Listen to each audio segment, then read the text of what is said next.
Hello. Hello. You can What be if mean and you can be a what if the communist. bomb drops on your head right now? These things do not contradict each other. It's like It's just it's like nationalism and communism. They don't contradict each other. you just upset like half the trots on my um my speed at all times. So I'm speed running trying to get Western hate against me right now.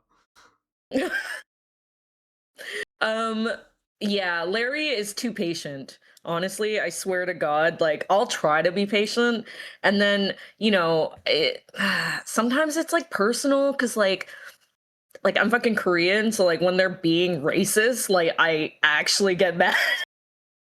There's nothing wrong. Look, here's the thing too, I'll tell you, right?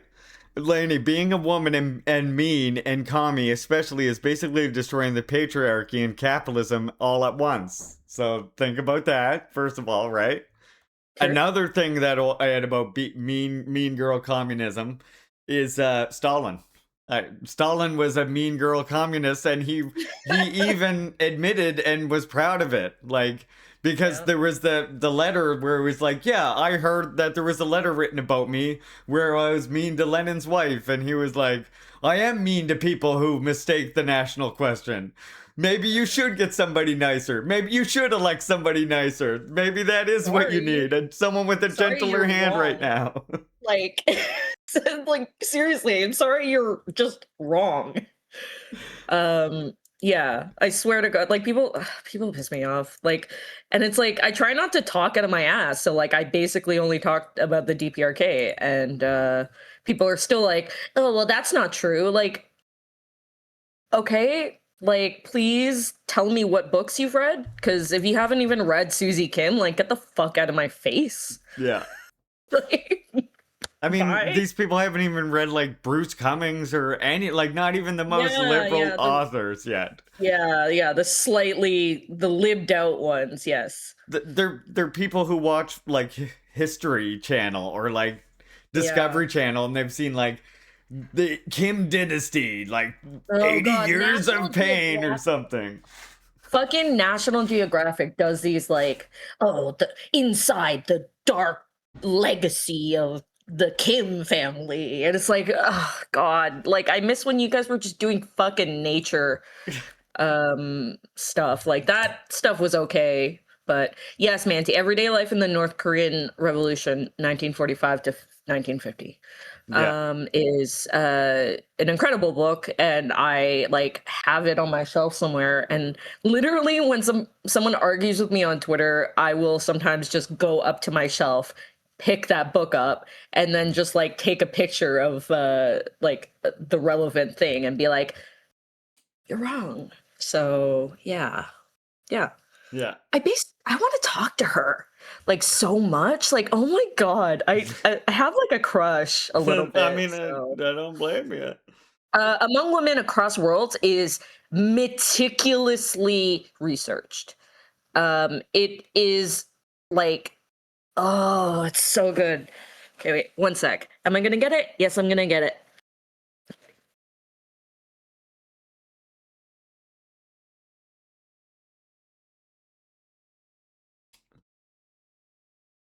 Makes you feel any better, we get to the BBC just like our on our TVs. We can't get rid of it. It's just there. Yeah.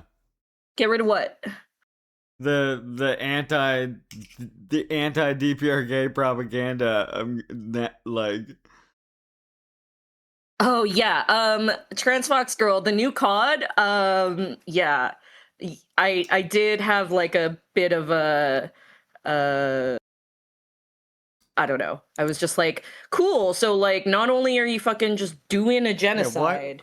You've been you're frozen suddenly. Oh shit! One sec. Shit. What the fuck? Sometimes if I knock things over, they get frozen. Oh yeah.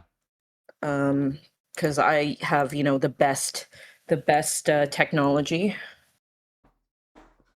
There we go. Yeah, I crashed out too.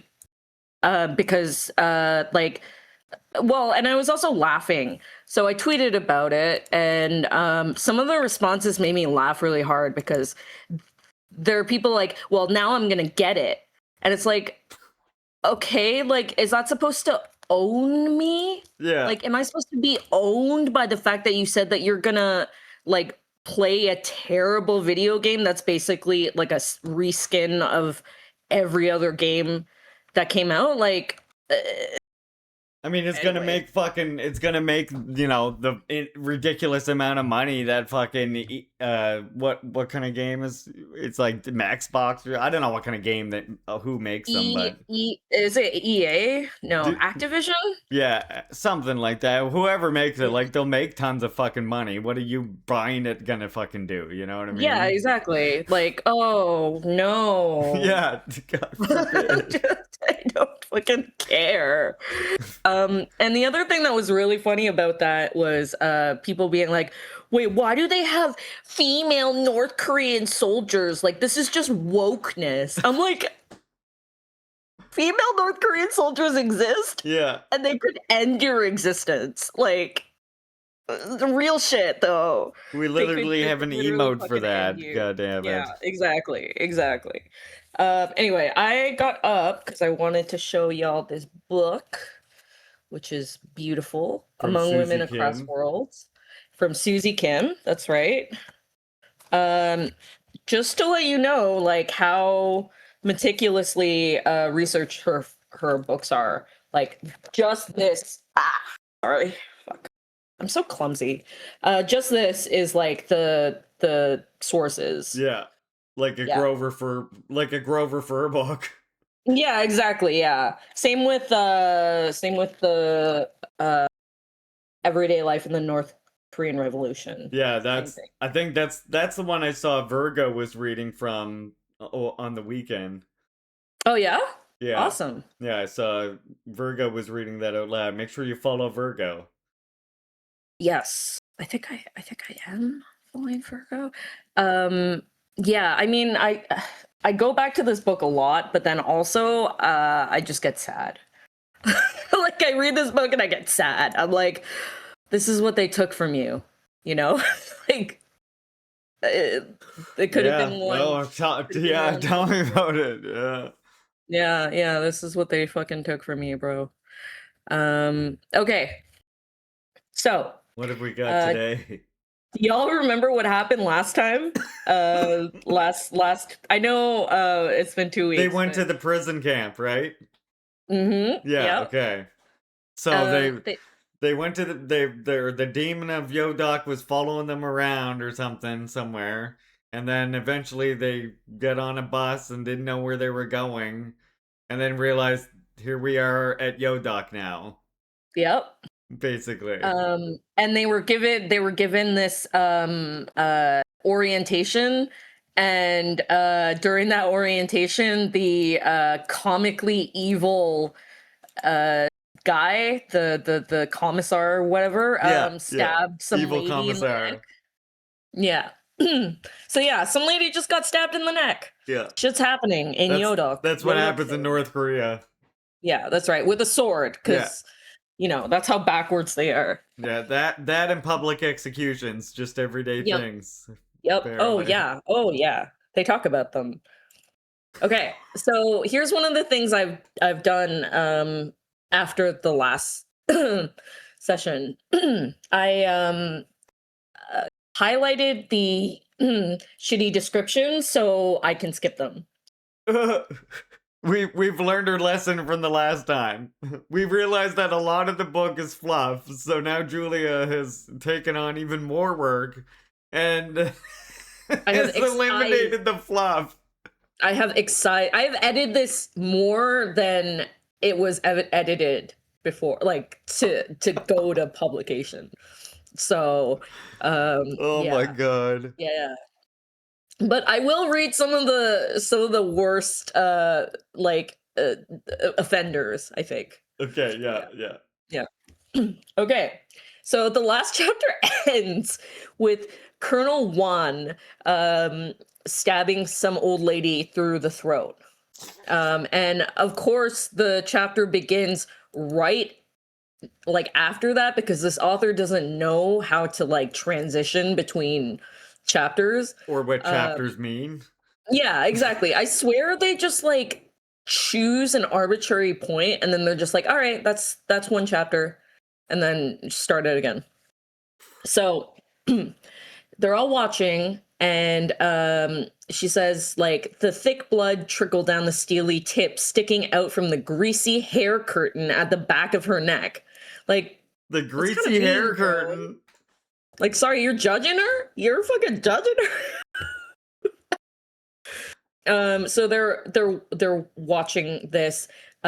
She says that the woman emitted unnatural gurgling sounds from her throat before coughing up cascades of dark red goo, which I don't think that's how blood looks. But Dark red goo?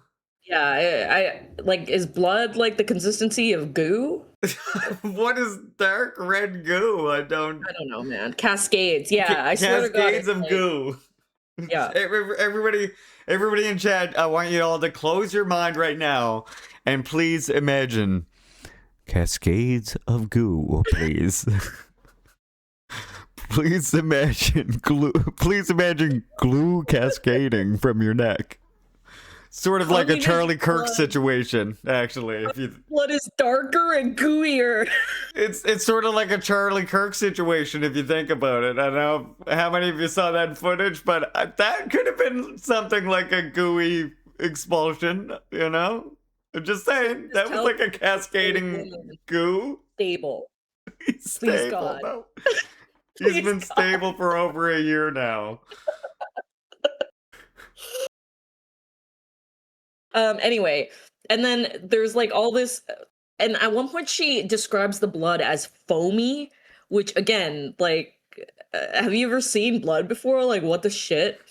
And then she's like convulsing, and then she just lay there in the ever-growing puddle of crimson ooze. Once again, like, that's not what blood looks like, but okay. Like, did an alien write this? Crimson crimson is a weird color. Crimson. I feel like to after you just said dark red, isn't crimson You can like just say blood. Like, you every word does not have to be a thesaurus special where you like, have to put in a new fucking like word or description. Anyway, so she is now trying to stop herself from throwing up. And her thoughts read, oh no, if I throw up now, I'll be the next one who gets a sword through their throat, and he won't even know he's killing an innocent person. Yeah. Yes, I just witnessed a person being executed, but she was a traitor. She had plotted against the great general, against all of us. She deserved what she got, right? yeah. I mean, traitors deserve to die. That's the only way to keep the rest of us safe. So do we have any more innocent people in this group? Colonel Wan raised an eyebrow and scanned us from right to left. Does anyone else have quote-unquote neighbors making up stories to get your apartment? Or maybe they wanted your clothes or your food? Huh? Anyone? I tried pressing my eyelids shut, but the image remained as if engraved in my retinas. Okay, sorry, I should have actually excised that part, because like, the fuck kind of grade 12 writing is that?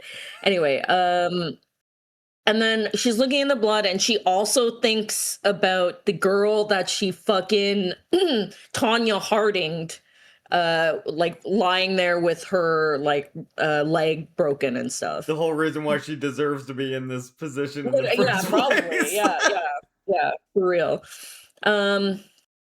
Very well. I'm glad we got this chance to get to know each other, and I once more bid you welcome to our little community here at Yodok. I'm sure you feel somewhat overwhelmed now, but as we part ways tonight, the most important thing I urge you to take to heart is this. Take responsibility for your crimes and accept your punishment. That is the first step toward atonement. And if any of you believe that you don't belong here, well, you can rest assured that you will not end up like Mrs. Ga here. She got off easy. Oh my Juche. In the in the tense silence that filled the room, I was struck by a realization that all the stories about hellish places in the mountains where vicious demons tormented traders were true. I had just interpreted them too literally. It was so clear to me that Colonel One must have been the mythical. Larry, can you do the voice? Demon of Yodok. Thank you, Larry. Thank you. That the man in the truck had freaked everybody out by merely mentioning. So she's like crashing out. She's like, "Oh my god, I'm innocent though. Time flies when you're having fun, but the time has come to wish you all a good night," Colonel Juan concluded with a smirk, telling them to like gather their strength, telling the other guards to escort the prisoners back to their quarters. And then there's some more stupid description, like similes, where it's just clear that they just learned what a fucking simile was. No, for real, I have read AO3 fics that like mog this to the moon and back. So Chul is the young cadet that they keep fucking referring to as like girly and like feminine. I don't know what this like The thing whole like is what a that, weird like gender role thing this author has going on. yeah. Like, are you a transphobe? Because isn't that what North Korea does? Well, I mean, to be fair, like Yeonmi Park came and like she was like, it's worse here than North Korea. Yeah, she did say that. Yeah, because of woke. Yeah, It's was worse more here than in woke. North Korea because of woke. Yes. So this guy's like looking guilty and he's like, it's not that bad. I think Colonel Wan just wanted to establish his authority and now he's done that. So don't worry. Don't worry, he just had to stab a guy in the neck. No big deal, you know. It's all right. Who hasn't stabbed a guy in the neck to establish their authority? You know. Yeah, to establish dominance. Yeah. He says, "I'll be back at 6 sharp to take you to orientation," which I guess that was not the orientation. There's another orientation. They gotta cut another guy's neck now, I guess, or something. It's just torture by lecture. Like, that's what they just make you sit there and listen to like boring ass rules. It's like and that's the demon of Yodok. It's like that movie Clockwork Orange. It's like the Clockwork Orange way of torturing somebody. So then they discuss like why this cadet is being nice to them. The mom's like, well, maybe he likes us, or it's just their way of controlling us. And then Nadi says, he seemed kind. His voice reminded me of a girl at school. Like, again, like, what the f- is this? This guy cannot help with the girl. Is he like, is he gonna turn out to secretly have been a girl this I don't know. whole time? Why is he obsessed with this? Yeah. This feminine, like gender role, not conforming or whatever the hell. Yeah, it's weird. And a man steps into the flickering light and closes the door of their house behind them. The man looked completely different from the last time I'd seen him. He was just skin and bones, and his face was covered with a thick layer of dirt. He even looked shorter. Oh my, they're shrinking in the DPRK Yeah, chat. exactly, yeah. They're just literally shrinking now. Yeah, I mean, your insides come out, and then also you shrink. Yeah, out of your butt, yeah. But in the end, there was no. I guess that makes room for the shrinking. When after your intestines come out, you got room to get a little bit shorter then. Yeah, that's true. So it's their dad. Their dad who had been taken to the camp before them and I guess has like been here for like a couple weeks or whatever. So he's looking at them and he's like crying and like sobbing and he's like, "Oh no, I'm so sorry," and like crashing out, like slamming his fists on the floor. He says, I'm so sorry. I prayed you wouldn't come here. I begged them not to bring you here. I'm so sorry. So the mom's trying to like comfort him, whatever, he's crying on the floor. She's like, what's going on? Um, and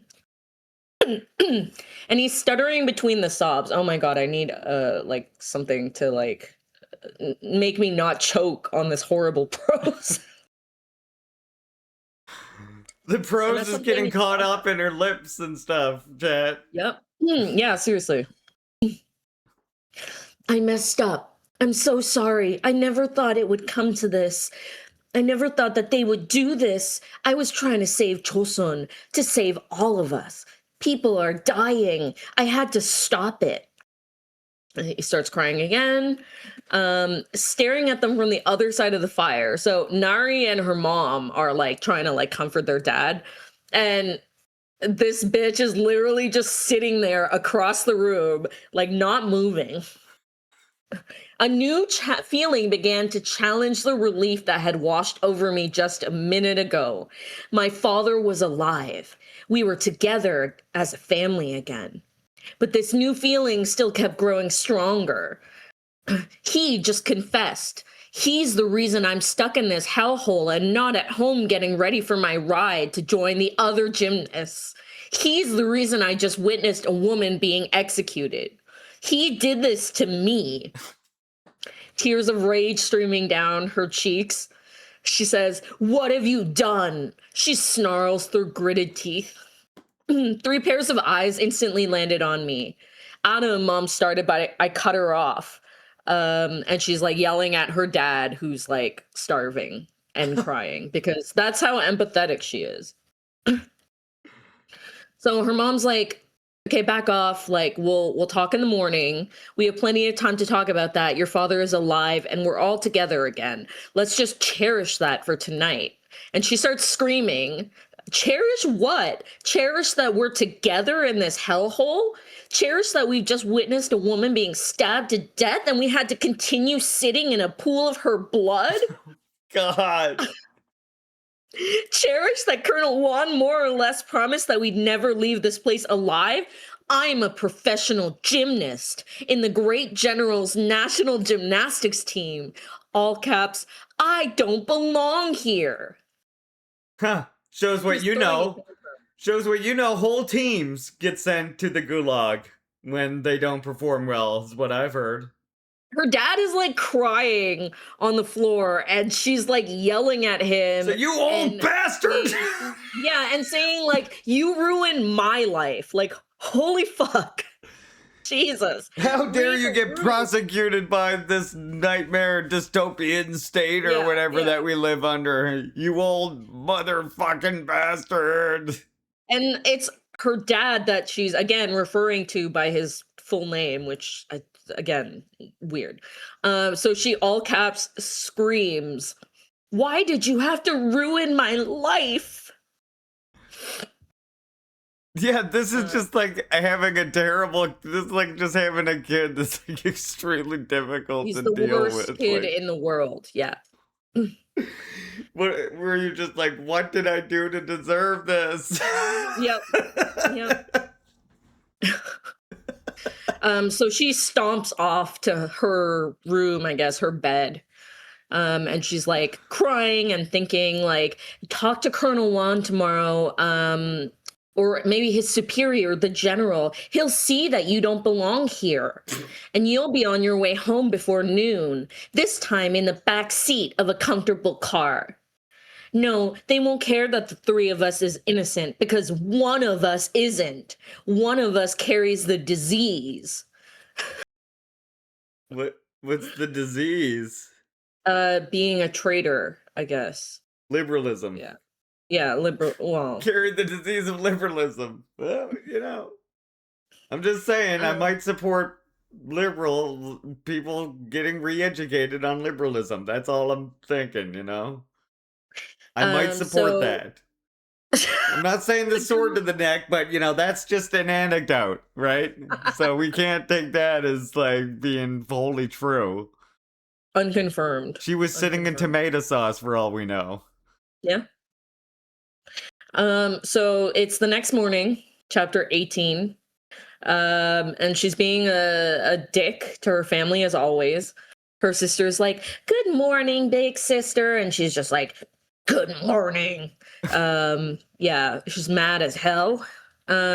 She looks at her dad's face and she says that he reminds her of that girl who like fainted in class because she was hungry. Um You look like a skeleton. What the fuck is wrong Yeah. with you, you old fucker? Just yelling in his face. He's like emaciated in the corner. She's like screaming yeah. into his face. Like, Yeah. And she's getting mad at her dad. why don't you put on some weight? Because her dad is drinking tea out of a cup with Kim Il Sung's face on it. And she's like, "You're a traitor. How can you sit and drink tea from like a cup with his face on it?" Yeah, she's a nice person. Oh, for Yeah. Juche's sake. Oh, for Juche's sake. She suddenly notices her dad's hands. All the fingernails were missing, and in their place was nothing but ugly, lumpy scar tissue. Yeah. Of course, they pulled all his fingernails out. Yeah. Of course, yeah. it's classic villain, super villain behavior. You gotta pull And all it's- the fingernails out. And it's only when she sees that she says, "I was instantly overtaken by a flood of empathy and pity." Like, okay, man. Like, I feel like you should maybe have empathy as like your default state, but like, Well, okay. I mean, no, remember they got rid of the word empathy. Yenmi Park taught us that. There's no concept of empathy. And you're also normalized to the emaciation of him because people's intestines, as you mentioned earlier, are already falling out of their butts. Yeah, it's the goo blood disease that makes your intestines come out of your butt. It's the goo blood disease. Yeah, it's the goo There's a blood whole disease, other thing whatever going the on fuck here that yet is. we haven't Yeah, uncovered. Yeah. Yeah. So they're asking like what happened. He says, "I was on the way to work. They were waiting for me there, 3 men from the state security department. They asked me to come with them, so I did. As I was getting into their car, they hit me on the back of the head and all went black. When I woke up, I was tied up in the back seat, my mouth gagged, and a black bag over my head. I don't know how far we went, but he must have traveled for several hours I've to got some somewhere literature outside in the my city. car that will change your whole way of Then thinking. they started working on me." Which I guess means they just immediately start pulling his fingernails out. Jesus Christ. D-Tanky, thank you for this description. There you go. See, you're pulling people. You're bringing in the With money power now. of cringe. And that's the power of cringe. When they finally broke me and I signed the confession they had prepared, they put me back in the car and brought me here. I don't understand. If she was getting in the car voluntarily, why the hell did they hit her in the back of the head like she's a cartoon? I They don't. had to. Yeah. It's like boom. She's like, they're just like, fuck this girl. We're smacking her in the head anyway, right? Oh This yeah, is the yeah. We're dad. definitely This is the smacking dad. her in the head anyway. This is the dad that works at the Ministry of Food. The Ministry of Food. Ministry of Food. Yes. Oh my god, that's who Um, decides if you get more or less rice rations or something No, like that. I'm assuming. literally they mentioned that. Yeah, they're like, "Oh, like, does your dad know anything why like their rations got cut or something?" Yeah, no, that is what they think. Yes. So he says, "I thought they would listen to me. I told them it was a matter of life and death, that those people, millions of people, would lose their lives, not only in Hamhung, but everywhere, that I had to get back to the capital to fix it."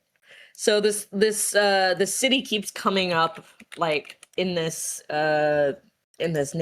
Hamhung, which is like, it's just like a regular city. Like it's just there's literally nothing special about it. It's Yeah, just it's like a centrally planned DPRK city. yeah, I That's was it. gonna say it's like fairly small city at that, Yeah, right? Yeah. it's like a nothing burger of a city, like just normal, but can't be They normal. watched Amy Goodman and their rations get cut. It's Yep. true. I mean, that's deserved though. Like, Why are you watching Amy Goodman? For real. For real. Like, yeah, don't watch Amy Goodman though. yeah, yeah. Um, so he's like saying that they didn't listen. Instead, they locked me up down in the dungeons of the center of truth. So there are these like names of places in this book that are like capitalized as proper nouns and italicized. Like it's supposed to like mean something to us, but it's very ominous. It's the real So this name one of obviously it's the name of a real institution in DPRK. the center of truth. Yeah. Yep. She's like, what did they do to you there? It's an underground prison. They take people there to interrogate them. Autumn, all of you must stay away from the center of truth. Whatever you do, make sure you don't end up there. Promise me that. And they're like, oh, we promise we won't get there. How do you Um, how do you do that though? Please tell me, how do I not go to the center of truth? Trans Fox Girl, there's no joking about the DPRK. No. Everything that you joke about is correct. They actually make it real just for They make it real. every yeah. time you joke or make a snappy remark about DPRK, they actually just do that punishment. Yeah. It's real. Yeah, exactly. Piranhas, yep, they did that. I'm not even joking. You can find articles where they said Kim Jong-un killed a guy with piranhas. Aren't piranhas like native to like South America? Yes, yes. We don't fucking have piranhas. Well, Kim Jong-un has a tank of hungry piranhas that are ready to eat a human at any given moment. Don't you know that? Do piranhas even like eat? Like, do they actually eat people? Because like, No. I think that might be like No, a not unless they would have to be like I said, Kim Jong-un has to keep the piranhas at just the level of starvation where they're just about to die, but hungry enough to eat a human still. You see, damn. it's really hard to do. It takes a lot of state power, a lot of state organization to make that work. Yeah, they're indigenous to the Amazon basin. I forget who it was. Yeah. I forget if it was his uncle or I forgot one of his generals, but yeah, there's news reports on several like mainstream news reports that were like Kim Jong-un killed this general by throwing him into a piranha tank. Why wouldn't she just shoot them? Why would she just fucking shoot them? Like, Well, no, I think his uncle is the one they accuse of him killing with the AA gun. They apparently strapped him to a wall and like shot him with an AA gun or something, they said. spending tens of thousands of dollars to execute one man because of socialism. Just so they can scare you. That's what it's all about. Yep. So this chapter is literally just 6 pages. This whole chapter was 6 pages. 6 pages. I swear to God, this person doesn't know like what chapters. I refuse to believe this is a woman. Yeah. I still think it's that white guy that comes up when you search the name. I'm just gonna call them Yakubian from now on, okay? Yeah, that I'm works. gonna call them the Yakubian because it's gender neutral. Yeah, Yakubian, Wape Jit, it all works. Yeah. So they are now eating breakfast. Like, holy shit, this entire scene is like so drawn out. Okay, so they eat breakfast and the dad is like crying as he eats because he's like, I haven't had rice for so long. Yeah. He's like, I could die a happy man now because I ate rice. Um, he's like crying again. And Autumn, the empathetic, kind girl that she is, thinks internally, traitor, you don't deserve dried seaweed, let alone rice.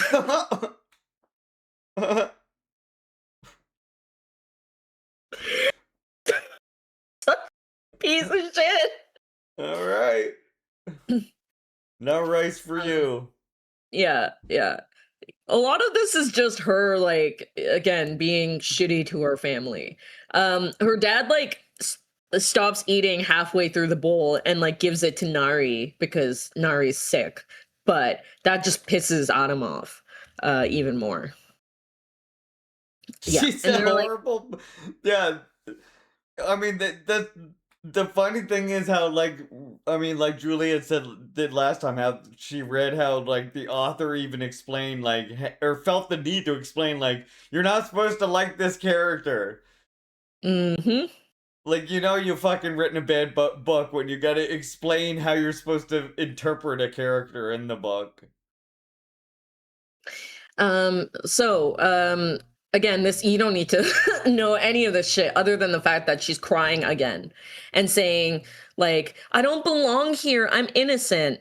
And her dad says, none of that matters. You're not here because they think you did something wrong. They brought you here to pay for what I have done. I don't know if they have taught you that in school yet, but the law of our country stipulates that guilt extends across 3 generations. Okay. At least when it comes to political crimes. 3 generations. There it is. Yep. There's And the she 3 says, generations, chat. They had to incorporate that into the book somewhere. yeah, yeah, they did. Yeah. 3 generations for political crimes. Yeah. And she says, wait, what is a political crime? And he says, well, anything that can be interpreted as a threat to the regime. The regime. Yeah, the He regime. really said the regime. Yeah. She says, that's ridiculous. It is ridiculous, her dad says, but it's the way our country functions. She's screaming again, you haven't told us what you've done. And her mom's like, stop attacking your father. Like, he did what he thought was best. He's not my father, I wheezed. Like, really, like, you're not my real dad. I refuse to have a traitor as a father. I only have one father, and that is the great general. And you took me away from him. I hate you. Oh my god. You're not my real dad. Kim Il-sung's my real dad. I mean, though. Felt, I might try that on my dad next time. You're not my real dad. Yeah, don't give me life advice. You're not my real dad. Yeah. Yeah. So she leaves because she's. What's it gonna be? Drugs! Huh? I choose drugs! Drugs! There's no electricity anywhere in the prisoners' village. Dun dun dun. No electricity. Yep. She's walking around like doing her inane descriptions, like the worst descriptions like ever. Not even interesting descriptions. Just like, imagine the worst descriptions here, chat. yeah. Just imagine the worst ones. And then she spots something at the top of the mountain ridge, and the cadet from before, the girly boy. God, sorry. But that's literally how they talk about him. Anyway, he's like, This is "Those for are Pride guard Month, towels." chat. This is your Yeah, this is present for for Pride Month. Month. Yep. The story about the girly boy prison guard at Yodok. Yep. That's who the real protagonist of this story is. Yep. There was an escape attempt last year. The femboy of Yodok. The femboy of Yodok.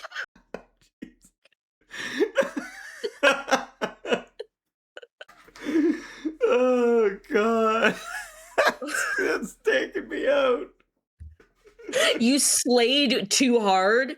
Your punishment is like forced labor. Yeah, you gotta get some dirt under them fingernails, boy. Yeah. You serve too much, cunt. We have to punish you. The Twink of Pyongyang. That's the sequel. Yeah. The Demon of Yodok and the Twink of Pyongyang. Mods delete this. No, we love the Twink of Pyongyang out here. So yeah, he's talking about an escape attempt by a teenage girl. She was on duty up in the mountains gathering firewood and stuff. Then one day she just disappeared and didn't come back at the end of her shift. We sent search parties with dogs to find her, but she managed to stay hidden for 2 whole days. We started believing that she had actually managed to escape. Either that or fallen to her death in the treacherous mountains, which, to be honest, was more likely. On the 3rd day, however, in the middle of the night, there was a power surge from the electric fence. Wait. I thought there was no electricity anywhere. An electric fence. Okay, yeah, logic. Yeah. We sent a dog patrol to check it out. And what did they find there if not the missing girl, electrocuted and blood drenched from all the cuts on the barbed wire? You know, she had thrown a piece of cloth over the bottom wire, thinking it would keep her safe from the current. Stupid kid. The thing was, when we dragged her out from the fence, we noticed she wasn't actually dead. Scared the hell out of us, to tell the truth. The humane thing would have been to put her out of her misery right then and there, but we knew they wanted to make an example of her, so we brought her to Dr. Death, who tended her. Who's Dr. Death? What? What?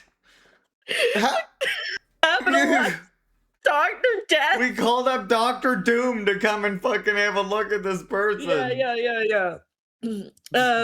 She's like, wait, what? Dude, it's like, yeah, that's what we call the camp doctor. I think you can guess why. No, really? He's like a Dr. Nick character. Really? Anyway, once she was out of the woods, Colonel Wan ordered her to be brought down to the center of truth. 2 weeks later, she was tied up in the blood yard, which is where we're headed blood now. Yard. That's what they call their execution stage. I'm sorry, I like just can't get over this Dr. Death character. I just can't help but hear him like a Dr. Nick character. Hi, everybody! Just before he like comes and executes you. What the fuck? We're going to see Dr. Death. He's trying real hard. He's just not that good at his job, okay?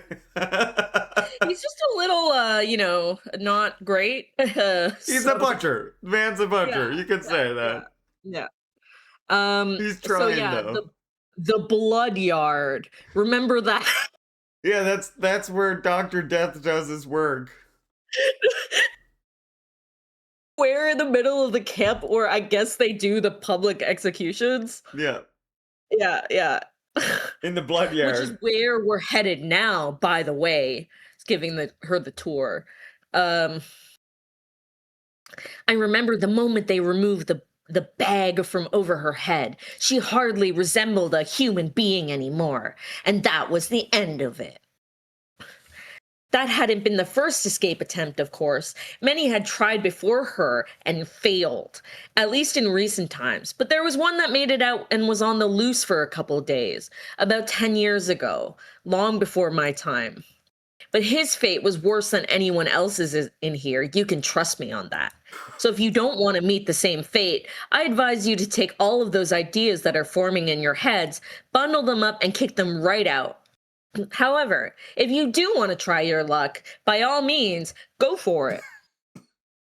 Source, so this is the smoking communist guy who was like watching her socialistly.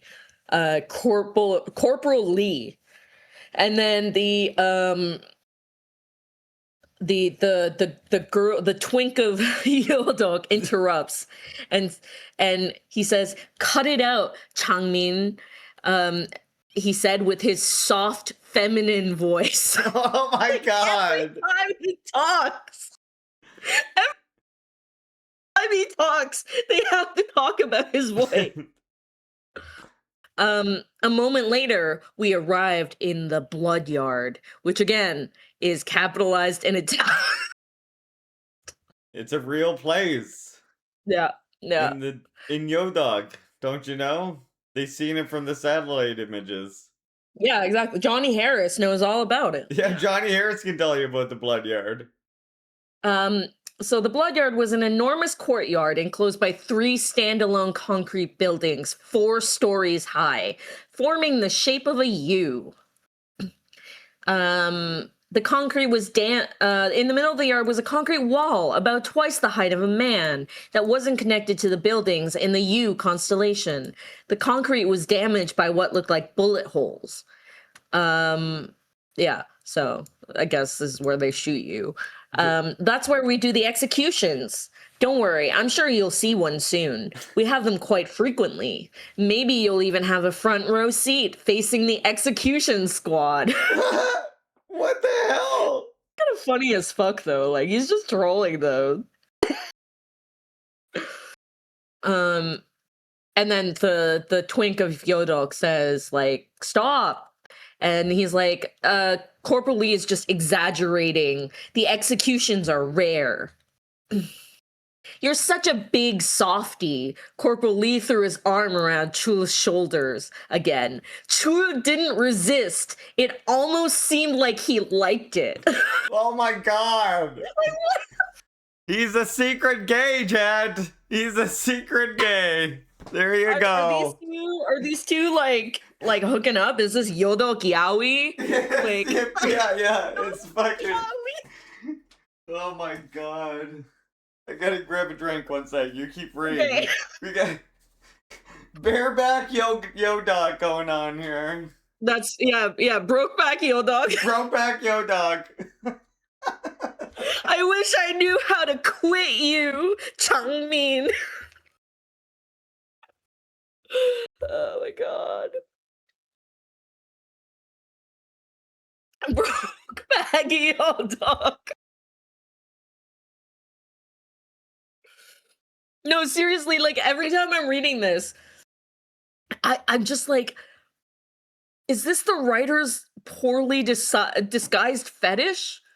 Like it must be, right? Because I just don't understand why they keep fucking talking about it. Because they're trying. I think they're trying to like appeal to the sensibilities of like the fucking right wingers that read it. I guess I have no idea.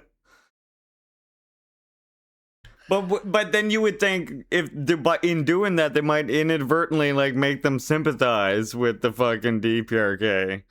Yeah. Which would be against the mission of this book. So Dr. Death floated over strangely.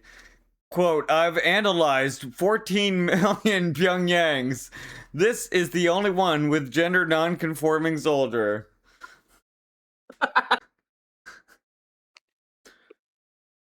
Oh, for the love of Juche. Yeah. Oh, Juche.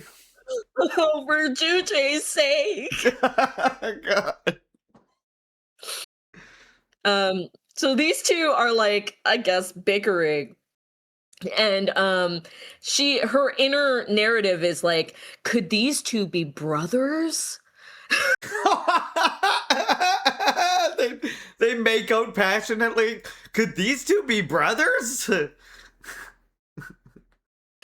I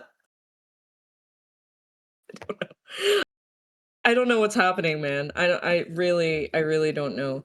And then they drop another one, which is like the tall, authoritative man marching towards us was almost a head taller than Chul. Like, yeah, we get it. He's short. he's a twink. We get it. We get it. Like, you don't have to keep hammering this shit home. Okay. So they're gathered at the blood yard. And Corporal Lee shouts, form a half circle, you maggots. Move it.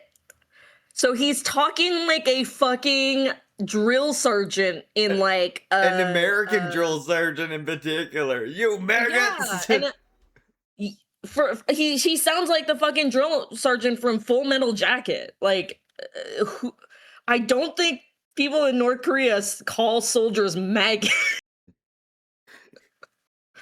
This is So how you she's know a white describing- American dude wrote this. I swear. So she's describing the general.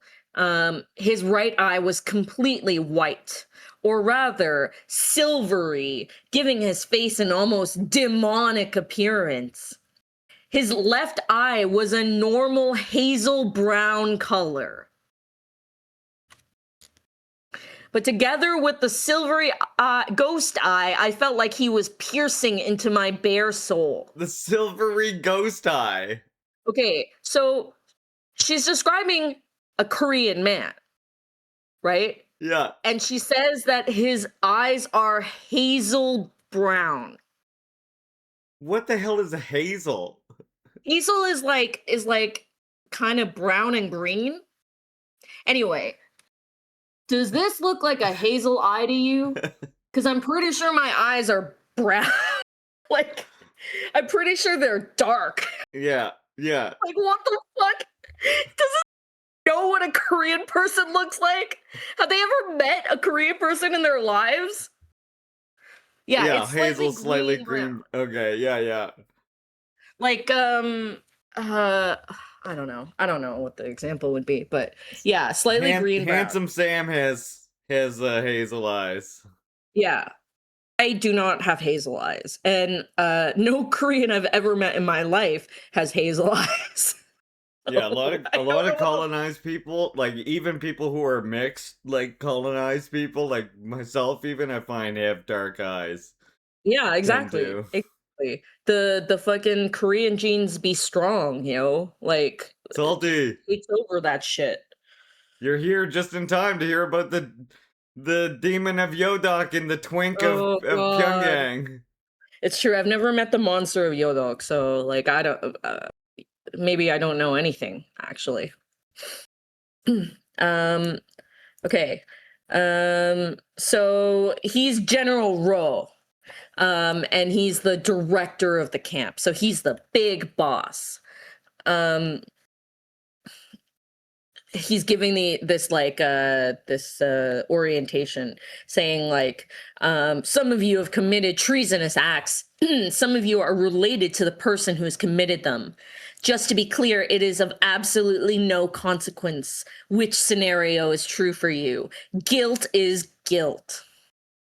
I'm aware a lot of people feel it is unfair that relatives must be punished for something they haven't done. I can understand the sentiment, but we, as a nation, know very well from history that the sickness spread by our enemies is seldom isolated to just one person. It spreads like smallpox. It spreads instantly throughout the entire family to all of its members, and it spreads ... through love. Not unifying love like the one us loyal subjects feel for our eternal father. It spreads through disruptive love, one that is transformed into hatred for everything that is treasured in our society. Therefore, by the decree of the Workers' Party of Choson, to protect all his loyal subjects and the great nation he's built for us, it is stipulated that the guilt of treason extends 3 generations. His loyal subjects. Yeah, like he's, again, King Kim. You know how often we've read about Kim talking about his loyal subjects, chat, in the books that we've read from DPRK. Yeah. The people who are brought here to us, yourselves included, are not prisoners. You are... capitalized, strayed. Capitalized, italicized, strayed. You are people who have strayed from the righteous path. Therefore, you will not be punished, you will be re-educated. Hence, penal labor camp number 15 is not a prison camp. It is a re-education camp for the strayed. We here believe in redemption. Yes, you have strayed from the righteous path, but you are here because you have been given a second chance. A chance to redeem yourself and atone for your crimes against our Father. Our Father, who art in Juche, Yeah, who art in hallowed be to heaven. his name. Yeah. Juche come, we will be done on earth as it is in Juche. On earth as it is in Yodok. Give us this day our daily corn slop. Give us this day our daily cockroach. Give us our trespasses. Oh my fucking god. Oh, Lord Jesus. Give us this day our daily cockroach and forgive us our evacuating anuses. Forgive us our prolapsed anuses.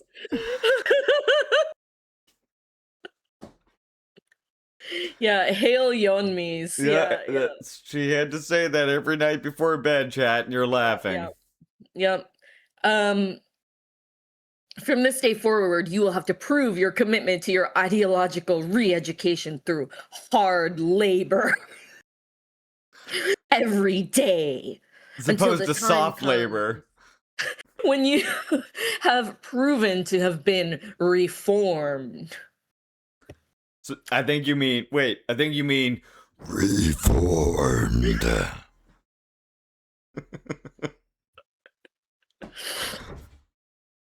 So, he said, the righteous heart in the end will be rewarded with the forgiveness of our Father, the great general. In a sense, this is the true essence of Juche, to bestow upon you the freedom and the responsibility to determine your own destiny. That is the principle on which this country is built. No, that's the principle on which, like, America was built. Right? Like the fucking, like, you have freedom and responsibility, like, and you're on your own. Yeah, like, no, that's the individualist idea. Juche is that, but collectivist.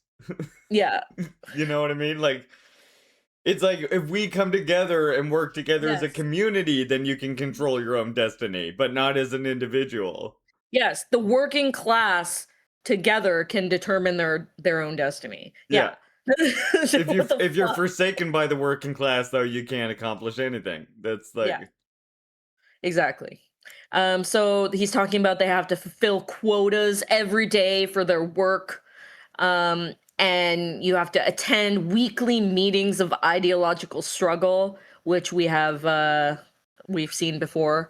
They've mentioned that before. General Rose, like, scanning the room, looking at everyone. And then he's staring at someone, like, he stops and he's like, what? And she looks over to where he's staring and she goes, why are these people reacting to my mother like that? Yeah. For the audiobook, can we get a clean Twink of Pyongyang? And oh yes, of course. Here you go, Virgo. Yeah. The Twink of Pyongyang.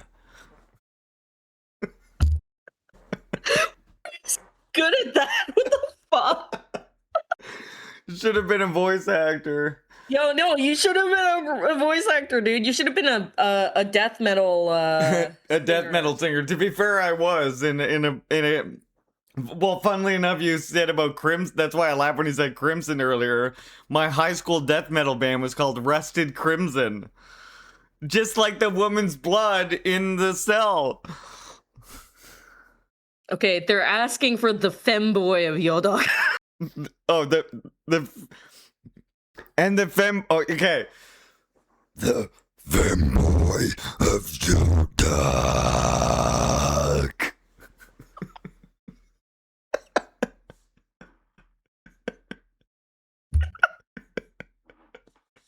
Femboy of Yodok. Yeah, someone tell Silver Spook that Larry can voice act. Right, yes. Yeah, exactly. get me in the next game. Yeah. As the demon of Yodok. Yeah, tell him. We're gonna convince him to include the demon of Yodok in the next game. The next Neo feud needs a special Yes. appearance by the demon of Yodok. Yes.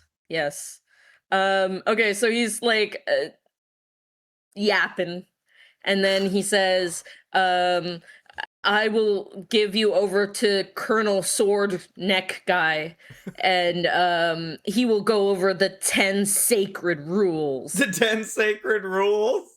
Yeah. So, can we guess what the 10 sacred rules I think I know what they are. It's like All right. it's like be loyal to Kim Il Sung, be ready to give your life to Kim Il Sung at any moment. There's like a couple other ones that like on there I can't remember, but it all is like based on that. You can Google them and they come up. So yeah, I'm not gonna read all of this, but the rules are: number 1, do not try to escape. Anyone caught escaping or anyone witnessing an escape without reporting it will be executed. Dead. Yeah. His eyes landed on an old woman in the crowd. You there, what will happen if you try to escape? I'll be executed, the woman gasped, almost in a whisper. I can't hear you. I will be executed, sir, the woman shrieked in panic. That's right, and don't you forget it. Number 2, do not gather in groups. If more than 2 prisoners gather outside their living quarters, they will be executed. Oh my god, they're just double tapping them. Yeah, everything here, like, at a certain point, I'm gonna stop saying will be executed. Just assume that it's They'll be everything. Okay? You'll be executed for any of this. Yeah. Rule number 3, do not steal. Any prisoner caught stealing or helping another prisoner steal. Rule number 4, re-education officers must be obeyed and revered. Any prisoner who fails to bow in respect when meeting a guard, or fails to comply with the re-education officer's instructions, or is disrespectful in any way. Yeah. Rule number 5, report all and any suspicious behavior. You must watch your fellow prisoners vigilantly. Failure to blah, blah, blah. Rule number 6, you must attend the meetings of ideological struggle every week. Failure to attend or failure to sincerely criticize oneself or others will result in...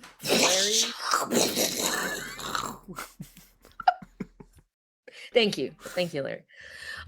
Rule number 7, you must fulfill your work quota every day.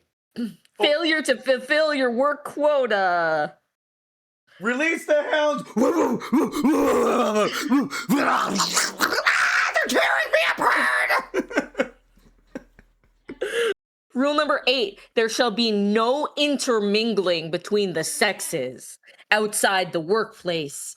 Conversations or touching between the sexes will lead to execution. So no gooning. Gooning is illegal. No gooning. Yes, thank you. There are many ways that they can execute you in North Korea because they have creativity, I guess.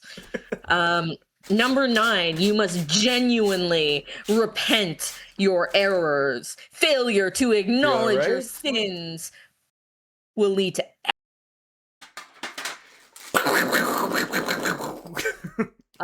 and the last one, rule number 10, you must know these rules by heart and comply with them. Failure to be able to recite these rules upon request, as well as failure to comply with any of them, will lead to... execution. Yeah. It's the same. It's the similar 10 points that they actually accuse the DPRK of actually having, and they say that it's in every workplace in every building. Yet all the people that I know that have gone to DPRK for years, some of them 70 times or more, have never seen these rules posted in a single building they've ever been in. But supposedly they're everywhere, and it's all like respect Kim Il Sung, and like you cannot say anything bad about Kim Jong Un, or like these are like, and this is what the rules are supposedly posted everywhere in society. True that. True that. You could, and if you don't follow them, you get lower on the Sungbun, the Sungbun list or whatever it is, the caste system. Yeah.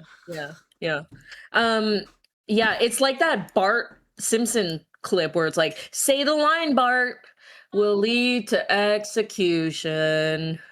3 generations executed. Yep. So yeah, that's over. They learn the rules. They learn the consequences, which is always the same consequence. You will be divided into 2 groups. All adults, meaning all those 15 years old or older, will be given work assignments. All the children, that is, you who have not had your 15th birthday yet, you will go to school. I mean, like, America doesn't have child labor. America has so much fucking child labor. Like, it's becoming more and more like legalized all the time there, isn't it? Like new forms of it. Exactly. So now they have to go to school, and there are like 2 other girls with them, and they are going to meet their teacher. She notices that her sister isn't with her, and she's hugging her mother, and the mom's trying to like get her to like let go, and her thought is, oh, come on, I mean, I started working at 15, chat, doing insulation at that, like, pushing fiberglass insulation into walls. Well, it's fucked up. That's what my dad did. So, did you have like PPE or no? Oh god, no. Back then it wasn't. You didn't wear PPE. You just fucked up your lungs for fun. Raw dogging. Yeah. Cool. So yeah, Adam sees her sister crying, and she's like, "Have some dignity." What the fuck? And she won't let go of her mom because she's, fucking scared. And the corporal pulls her off of her mom. The mom's like, don't hurt her. She's just scared. And the mom has to go to her work detail. The sister suddenly notices Adam and throws herself into my arms, where she continued sobbing. I felt blood rushing to my face. I grabbed her shoulders and dislodged her from around me. Stop being a baby and pull yourself together. So, she's in a concentration camp. She's like... And this girl's just like, you're being a baby. You're embarrassing me in front of the other concentration camp people. Yeah. Hello? Lord Daddy Kim is watching us right now. It's true. Blah, blah, blah, blah, blah, blah. Seriously.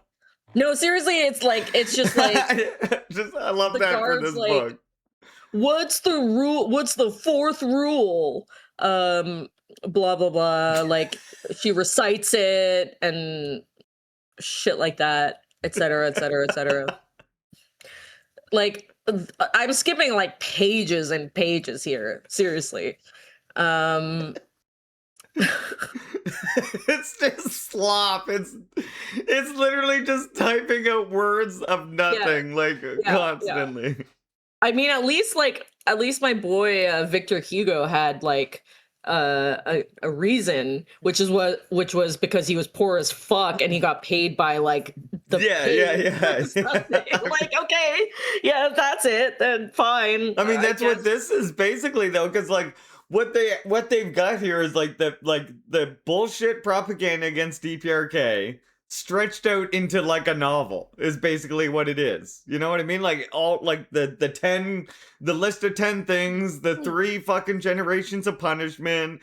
And then they gotta somehow stretch that into an entire fucking story. So you gotta be like, she walked down the gravelly road that was not maintained for 10 years, and the sun was gray because she lived in the socialist hellscape of Yodok, and there was Communism is ash when flying no in sun. the air, you know? Yeah. You're just gonna be Communism is when super no sun. descriptive to the point where, like, it's lost all, like, ability to tell a story. Ninja Can says, "Did I dodge the demon of Yodok today?" What do you think? Imagine thinking that you can dodge the demon of Yodok. You can't. We're all the demon of Yodok. Anyone who tries to dodge the demon of Yodok will be 3 generations punishment. Yep. 3 generations re-education if you try and dodge the demon of Yodok. So they're going into school, and Adam is like, how could they have brought a 6-year-old to this place? How could he be guilty of anything? It's a So you concentration camp, lady. 3 generations punishment. Come on. But you see the what's it called? Brainwashing, like slowly cracking because she's seeing 6-year-olds in the concentration camp. And then again, she's talking about the Twink, and she says, I found it cute that he tried to make his voice deeper and more authoritative when he talked to us. Like, what? Stop! Like, stop! I liked when the Twink tried to pretend not to be a Twink. Yeah. Okay, so he's talking about how they live in something called the Orchid Garden, which is like where their family house is. Only the families of the most privileged prisoners are allowed to reside there, and we have 2 of those privileged people in our little group. You're truly fortunate. And Adam says, why do you call them the Rose Garden and the Orchid Garden? I didn't see any flowers there. Right. Actually, I've never thought about it, but maybe they just wanted it to feel more like home. I mean, if you think about going home to the Rose Garden, it kind of gives you a nice feeling inside, don't you think? It's sort of like the same logic Yeonmi Park had there. You just change the word of the thing, and then you've changed the thing itself, you see. It's not a jail cell, it's a rose garden. I swear to God, like, they've been given at least 2 different tours already. Like, it's a big place. It's a big place, okay? Yeah, there's a lot of torture going on here. Yeah. That building over there is the hospital. You're not allowed to stay home from school or work without written permission from the doctor. Adam shivers. Written permission from Dr. Death? And I'm going to be completely honest with you, he doesn't give permission very often. Up there in the mountains are the mines. We mostly extract coal, but there's gold and some other valuable metals as well. A lot of our residents work there, and some of your parents probably will too. He flushed, realizing he once again made everyone uncomfortable. You don't talk about the mines, apparently. But the kids yearn for the mines. They do. The 6-year-old kids are yearning for the mines, though. Yeah. He points to fields on both sides of the road. Over there is where we grow all our food. Corn and cabbage for the prisoners and the guards, and rice for the officers. Although us guards also get rice on national holidays, like the Day of the Sun. Oh, wow, you Google DPRK holidays. Cool. And also that that people prefer having rice over corn there. Yeah. Truth be told, we don't keep much of the food here. Most of it is shipped away to other parts of the country. Now I know it will be rough to have a diet consisting solely of small portions of corn and cabbage, and you will be tempted to grab some food that is just growing freely around you. But please remember rule number 3. If you are caught stealing, you will be executed. So please fight the temptation. Beyond the fields is the granary where we keep the harvested crops. You can't see it from here, but right next to them is the village where the guards live. Our village is called the Lotus Garden, but same as you, we don't have any lotuses growing there either. And by the way, be sure never to go in there without permission. Trespassers are shot on sight, okay? Oh my god. I feel like this is actually the perfect compliment, though, Kevin, to the book that we read, the Hoaxist article we went through yesterday, because like reading that Hoaxist article made me realize that like a communist could have written this with the way some of them fucking talk about DPRK. And Bop, welcome in. Puppy! What's up? So they finally get to the fucking school, and the school teacher for the boys is like pretty fucking funny. Like, he's just crashing out. This kid is like, I'm so sorry, sir. Like, I have more students for you. And he's like, how about the new teachers they've been promising for 2 years now? This is ridiculous. Those clowns across the street have no idea what they are doing. And then he's told that he has 3 new students. 3 for Juche's sake. How the hell am I supposed to fit 3 more of you worthless vermin offspring in here? For Juche's sake. She said it, Chad. She said for Juche's sake. Yep. It's a common saying in DPRK. They're often just saying for Juche's sake. Oh, for Juche's sake. They often say. Much like here, how a lot of people say concern it. Hmm? You don't know about that? Concern it, you know? Concern it. What does that mean? It's like the kid-friendly version of God damn it. You say concern it. Then your kid's not like mad at you for saying God damn it. Is this some like Eastern thing that I like am too Ontarian to understand? Yes, it is. Yeah. You have to be closer to Newfoundland to be familiar with concern it, I guess. I guess so. Yeah. And then they go to the teacher for like the girls, and the teacher's like really nice. I was immediately convinced the woman on the other side of the door must be the most beautiful girl in our vast country. Nothing less would match that voice. All right. She didn't look a day over 20, but I assume she must have been. Her face glowed with nothing but pure kindness and goodness, and matched her voice perfectly. Okay. Pure, like an angel. Okay. Like an angel, yeah. Manti says that they have their popcorn now. Excellent. But there's no popcorn in the DPRK, so just know that you are living in the lap of luxury. They've never popped a corn before. Yep. So they get into their seats in the classroom. Nadi came up next to me looking insecure with her big pleading eyes behind her dirty glasses. Go find another seat, I whispered to her, annoyed. Here is full.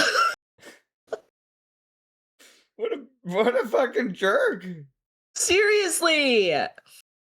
So she starts off with this like spiel where he's like, oh, you know, I know you're not here because of something you did, but this is a re-education camp, which means you have a good chance of being released back into society before you are too old. Before you're too old. Yeah, exactly. They let you out. Yeah, you're too old. You can't get any dick now. No point in going on. Yep. The twink of Pyongyang lamented.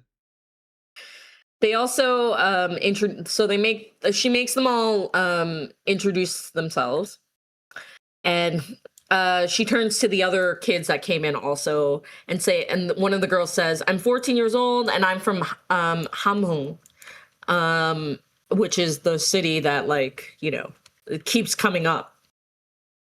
That's where our theory, Collective TV, is that that the person who wrote this is probably like a white man, like a middle-aged white dude. Yeah. Yep. That's kind of my theory. Yep. So she hears the city Hamhung and chills run down her spine, and she doesn't know why. So she's like, "Oh, I went there for my teacher's degree or whatever. Is it still the same?" The little girl's face turned red. Then she shook her head.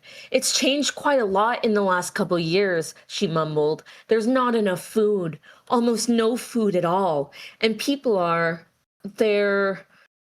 She started to frantically look around the room, her face in panic. "I mean, I don't know if I'm sorry. I'm sorry to hear that," the teacher interrupted her rambling. Trying to tell them about the intestines coming out of the butts. Yeah, exactly. "We have to eat dragonflies in Hamhung." "I'm sorry to hear that," she interrupts her, "but I'm certain things will get back to normal soon. Our father would never leave his subjects in harm's way, wouldn't you agree?" Oh my god. Yep. For Juche's sake. For Juche's sake. So she goes on with her lessons, and she's talking about Juche. She says, she addresses a boy in the back. "In your own words, how would you describe the essence of Juche?" Oh boy. Yeah, the essence of wetness is water. The essence of Juche is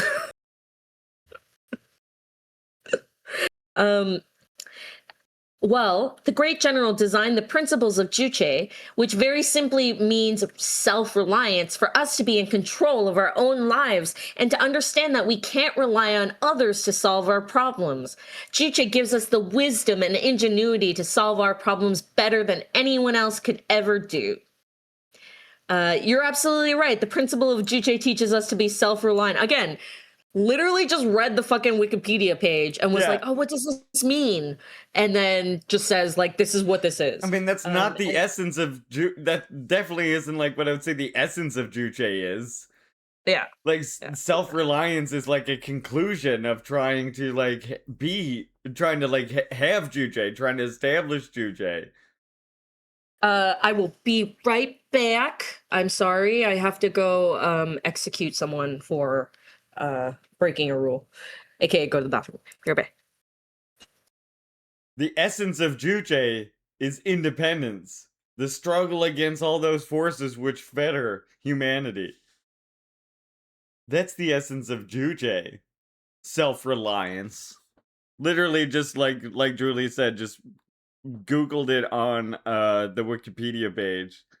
Larry, you need to make a Juche sake emote. I will see what I can do about that. Don't.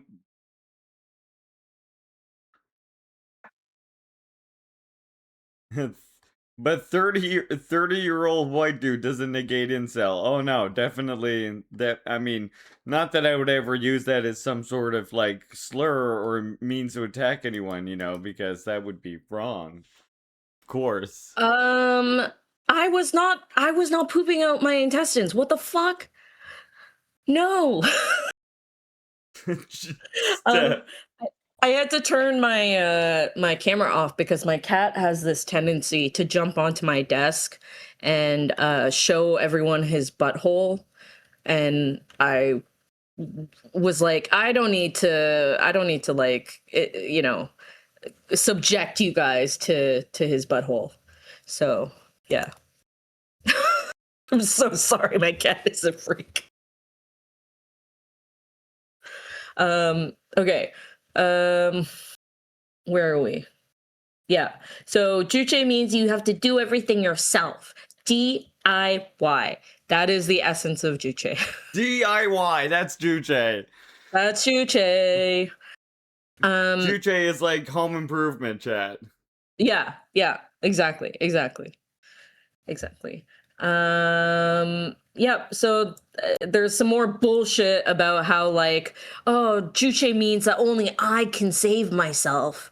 Like, no, that's not what that means. What the fuck are you talking about? And then the lesson ends.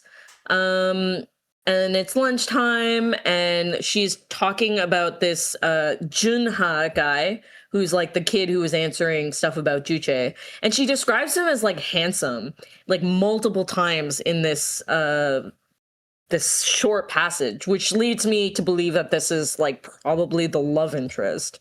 The Chad of Yodok now. Yeah, we're the meeting. Chad of Yodok. Exactly. We lined up to be served their lunch, but when the repulsive sludge filled my bowl, I had to turn my head away in disgust. The boy says, "Don't worry, it doesn't taste as bad as it looks. It doesn't taste of anything at all. It's basically just water and cabbage, and not the freshest cabbage at that." They go back for another lesson. That's it for today. As for homework tomorrow, think about how you can apply Juche to improve your life here in the camp, okay? She tells the new girls to like stay back, and she says that this kid has been in the camp 5 years already, so he knows everything. And then there's this weird part where she says, "And I must say, he's also the nicest student I've ever taught," she added with another radiating smile. "You're making me blush, Miss A." He smiled without blushing in the slightest. "I'm just telling the truth. He's an absolute darling, a really sweet boy." Happening here? I don't What understand. the hell? I don't understand. Yeah. So yeah, they like, it takes so long to get to a point where like anything actually happens. You know, like I'm Yeah. skipping over like Yeah. so much shit. It appears to be mostly fluff. Yeah. So he's warning them about stuff, like taking them around, telling them the ins and outs, and says, think of this like theater, like acting. You don't have to mean it, but outwardly you need to be as humble as a dove and keep your eyes down. No eye contact with the guards. And then he we're goes in a into camp. We're in the camp, Ninja Can. That's right. It's Yeah, a big we are in- camp. It's yeah. got a hospital. It's got all kinds of buildings, workplaces. It's Yep, a massive it's, camp, apparently. Apparently, yeah. There's like thousands of people in here apparently, so like Basilimum, thank you for the gift sub to Tempura. Thank you. Oh, yay. First of all, I hope you all realize you could be much worse off. Yodok may not be paradise on earth, but compared to many other camps in our fair country, it's quite survivable. And I mean that literally. If you end up in any of these so-called total control camps, you will die there. Here, however, you have a chance to get out. It doesn't happen to everybody, not even many, but it happens. So we have the luxury of living with hope. Yeah, Squid, this is a place that they accuse of actually existing. Yeah. Based on a satellite photo of what looks like a fucking logging camp to me. And there's these quote unquote defectors who wrote a fucking musical about it. Yeah. The musical of Yodok. Yeah, exactly. So he's like, are you and your families living in the orchid garden? Wow, good for you. That's a rare privilege. I guess your mom or dad was a party hotshot? Well, consider yourselves lucky. The barracks are no fun. I don't know which is worse, the smell or the tension. But I guess the smell doesn't get you killed, and eventually you get used to it. He laughed, but nobody else joined it. And then there's a building called the Oversight. Again, capitalized, italicized. But how about that building next to the Oversight? He pointed at something to the right of the enormous building complex, and I had to squint before I could distinguish that there actually was a building there. If you could even call it a building. It didn't look much more like than a door that strangely appeared to be sticking out of the ground. What? That door leads to the underground detention center. It's like a prison within the prison, a bunker buried deep in the ground. They call it the center of truth, but the center of pain would be a more accurate description. Chat, If you in think DPRK, even the concentration camp has a concentration camp. Yeah. Okay? You don't know how good you got it. In DPRK, the prisons have prisons. Yeah, it's like those Russian nesting dolls. Yeah, Right? just Like inside the prison, there's another prison. Yeah, that's what that's like. that's essentially DPRK in a nutshell. Mm-hmm. It's just Extra prisons nested in prisons. Yes. Concentration squared. Virgin King, that is a banger comment. So he says they call it the center of truth, but the center of pain would be a more accurate description. Oh, wait, hold on. I got you. You mean the center of pain. Thank you, Larry. No Thank you problem. I gotcha. for the demon soundtracks. Yeah, you need that. It makes. I appreciate that. I appreciate that. He's showing her around like the other parts, and he's like, here we have the machine that feeds this country and us. Of course, we are allowed to keep some of it for ourselves, but most of it is shipped off to cities around Chosun, mainly the capital. They're doing the fucking like, oh, Pyongyang is the only place that has food in all of Korea. Well, yeah, you eat cabbage sludge everywhere else in the country, as we've already learned. Yep. And she's just like stunned. She's like, "Are you saying the food we ate came from here?" We don't get too many of you guys, capital people, here. That's why I didn't recognize your accent. But hearing you now, it really is true what they say. People from the capital sound more arrogant when they speak. What? And yes, yeah. The elite Pyongyangites. Yep. Sound more arrogant when they speak, yep. I would say a lot of the food you used to eat comes from here or one of the other camps. The rest comes from cooperative farms controlled by the regime, capitalized R. I grew up on one of those farms down south, close to the border, and I can tell you, there isn't much difference between here and there. You might not be surrounded by guard towers and electric fences there, but you're just as much of a prisoner on the outside as you are in here. On the cooperative farms that are cooperatively owned by the workers who work there. That's why they're called cooperative farms. No, it's just another concentration camp. That was a control for the regime. It's literally owned by the people who work there. Literally everything in the DPRK, like a store, lift the curtain up, concentration camp. Oh my god. School, actually concentration camp. Homes, concentration camp. Cooperative farm that everybody that works the farm owns? Concentration camp, somehow. Somehow that's a concentration camp too. Why am I gonna sneeze? I am very sorry for sneezing on stream. Well, that's okay. That's what the demon of Yodok will do to you. It's true. It's true.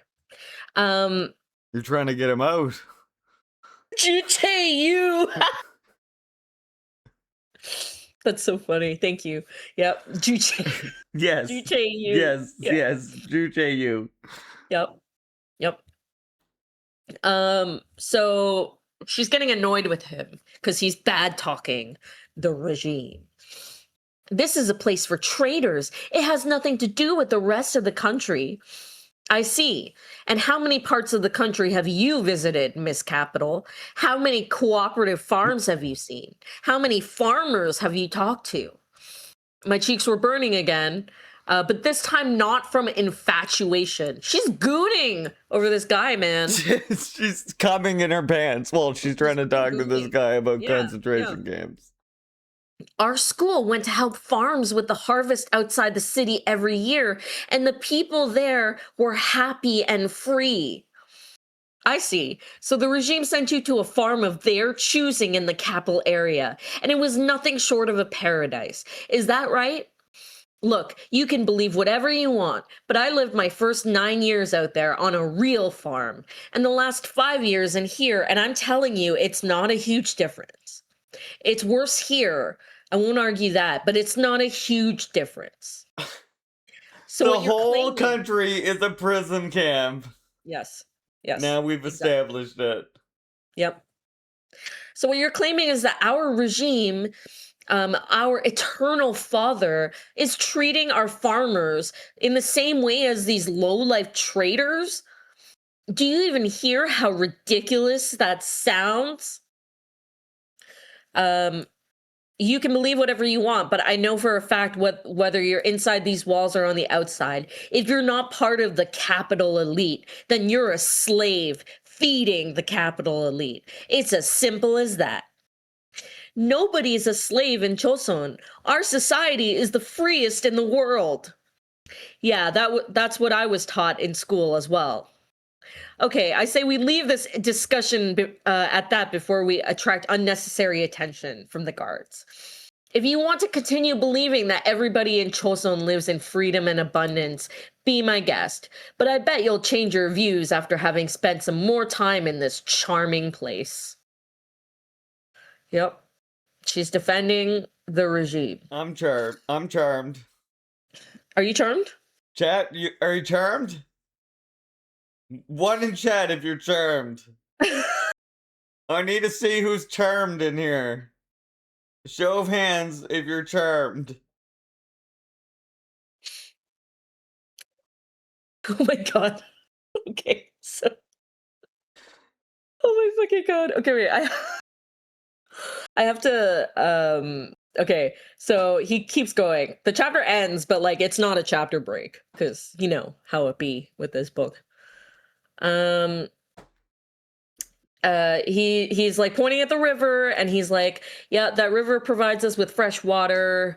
In the summer you can wash your clothes, blah blah blah blah. It powers the water mill over there that where the husk of rice is removed and where we grind corn.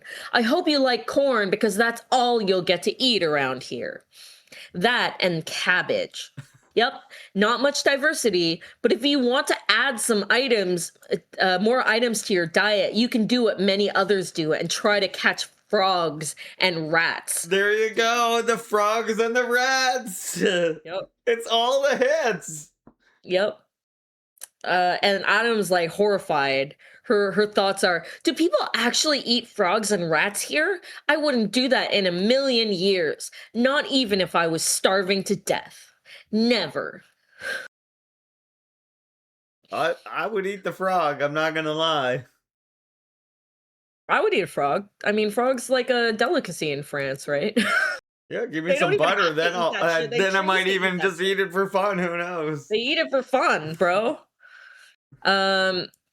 She looks across at the windmill, which is where the cadet, the Twink of Pyongyang, is the supervisor. And this handsome boy says, I would stay away from there if I were you. The supervisor there is that girly boy who brought you to school today. Not the Twink. He's bad news. You better keep your distance.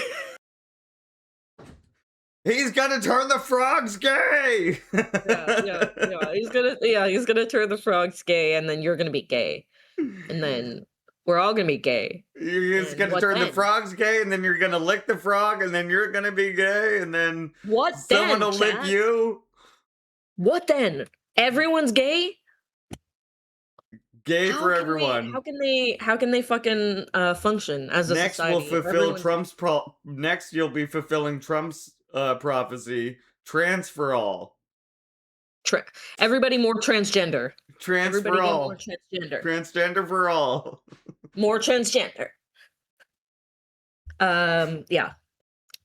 I mean, yeah. Juche? You mean Juche gay?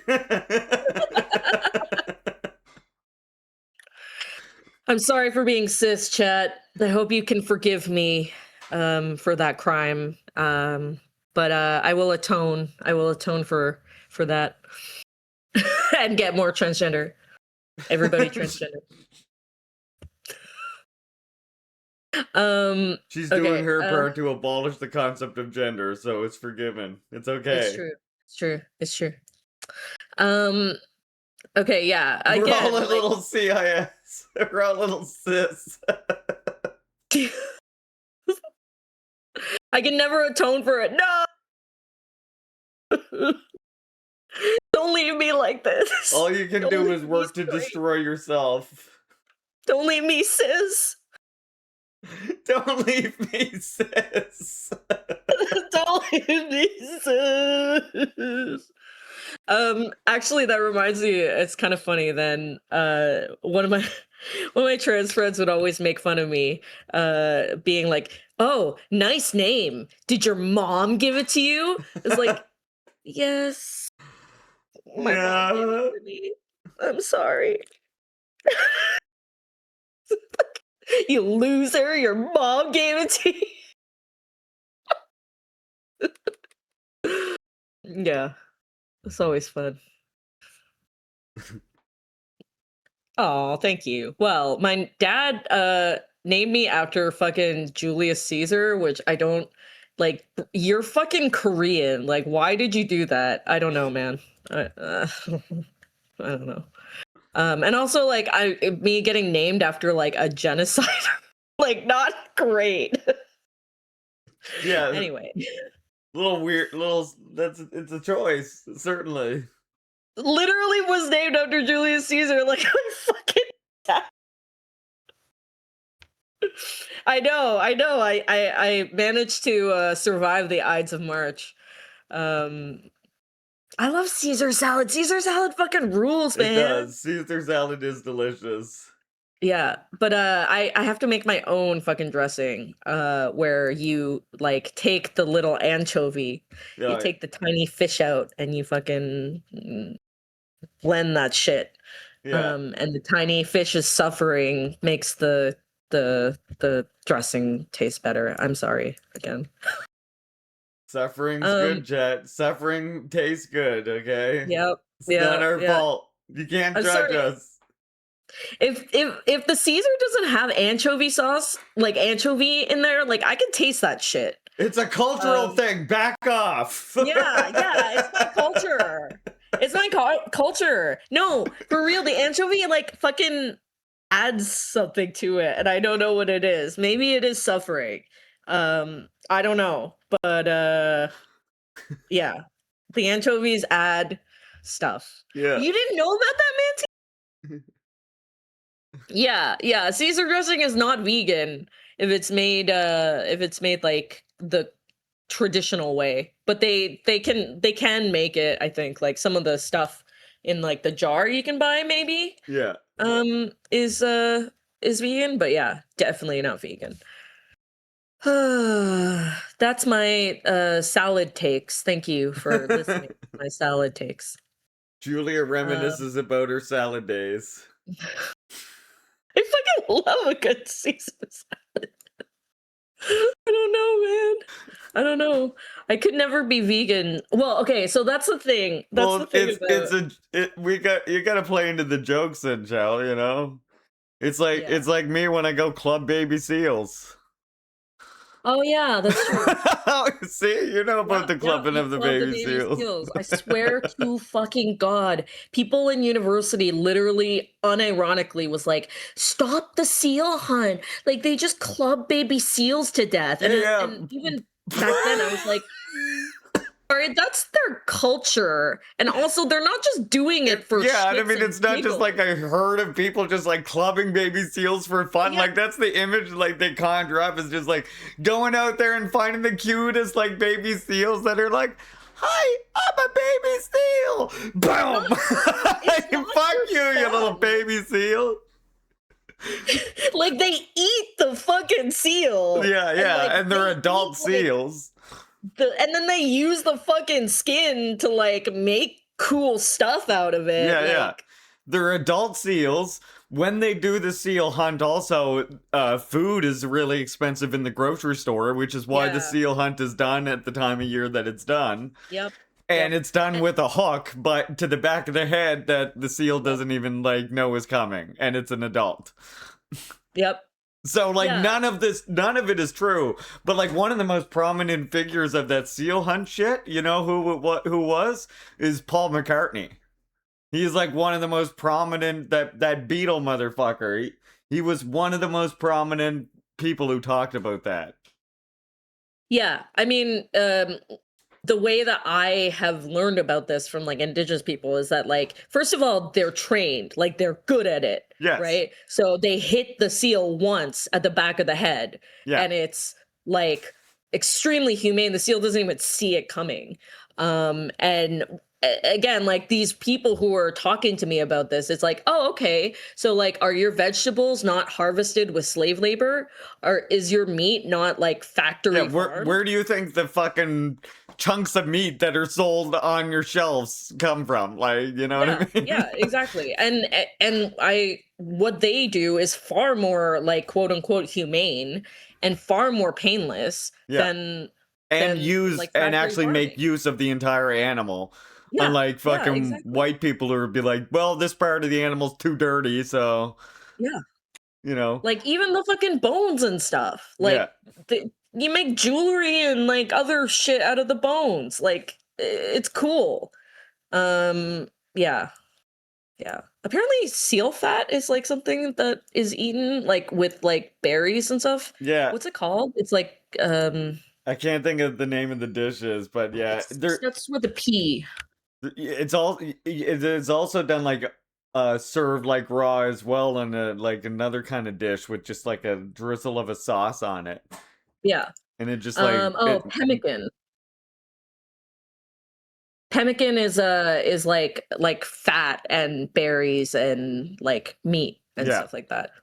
And it's for like when you're that cold, you fucking have to have fat or you're just gonna die. Yeah, Like high calories. yeah, exactly. Exactly. Anyway, like I don't tolerate that shit. Like I don't tolerate the whole like, oh, indigenous people like they club baby seals to death. It's like, okay, it's Yeah. more ethical Well, than and every single thing you do. the worst thing though about it too is like it ends up not even being like indigenous people are kind of erased from the whole narrative about it, and you just hear about the seal hunt in Labrador or the seal hunt in Yukon, Yeah. right? Yeah. And you don't like they don't even tell you native people. They're just be like these insidious people are just going around clubbing baby seals in Labrador I and mean, Yukon.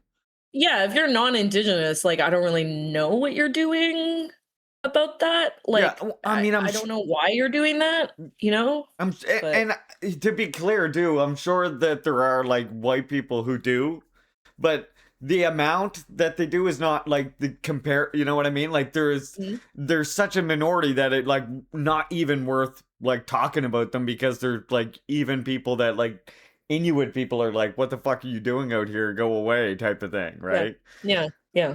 So it's like what Yeah. they're not even focused on them when they say about the clubbing of the baby seals. They're focused on the Inuit people.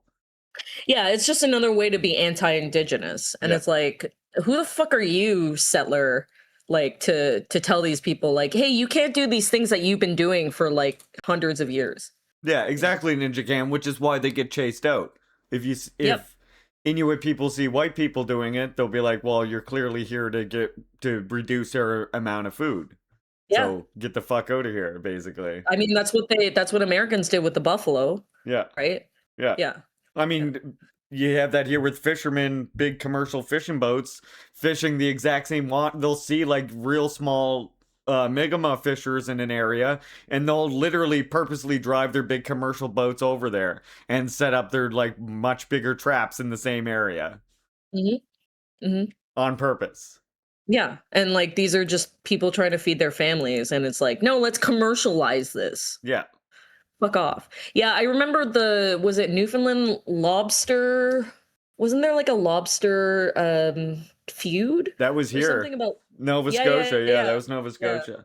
They were, and it was this, like I said, the same thing was going on where you've had, again, these giant commercial ships that are dropping down giant lobster pods, like hundreds and hundreds of them in an area where like the Mi'kmaq fishing vessel in that area might be dropping a dozen small lobster pods in that same area on a boat that's got like 2 guys on it. You know what I mean?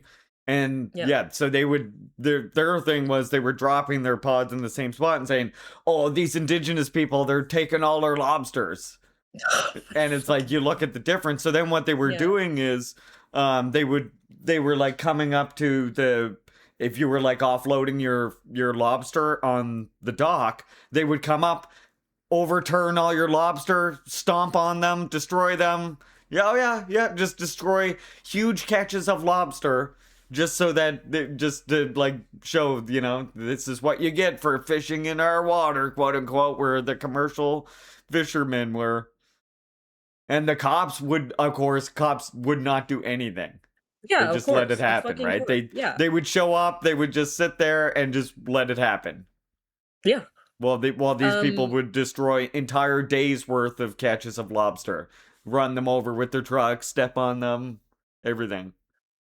I mean, it's like, hey, on one hand, there's this group of people who've been here for like 1,000 fucking years and haven't hunted stuff to extension. Yeah, 5,000 years. yeah. Sorry, like my knowledge. No, it's fine. Just it's like add another 4,000 years to that. Yeah, exactly. And like, you know, they managed not to fuck things up because they, you know, would migrate to other places and like not come back for like 5 or 10 years, right? Yeah. Like, there was a system of like making sure that things were sustainable. Yeah, and we fucking ruined shit in like 150 years, right? Yep. Yeah. I don't even know how this conversation got started, but yeah, fuck settlers. I say this as a settler. Fuck settlers. Settler lives don't matter. Like, sorry. Yep.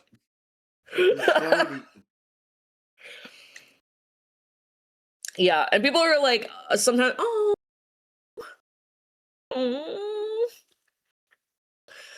yeah, some people, they've tried to gotcha me by being like, oh, well, you agree with land back? Like, what are you gonna do if they decide to do land back? And I'll be like, I'll just leave. Like, I mean, you won't have to leave. You'll live in a more comfortable situation than you do now, for God's sakes. Yeah. Like, I'll ask permission to stay, and if they say yes, I'll be like, thanks, cool. I mean, right? There's no like a plan of like deportation. That's the ridiculous part.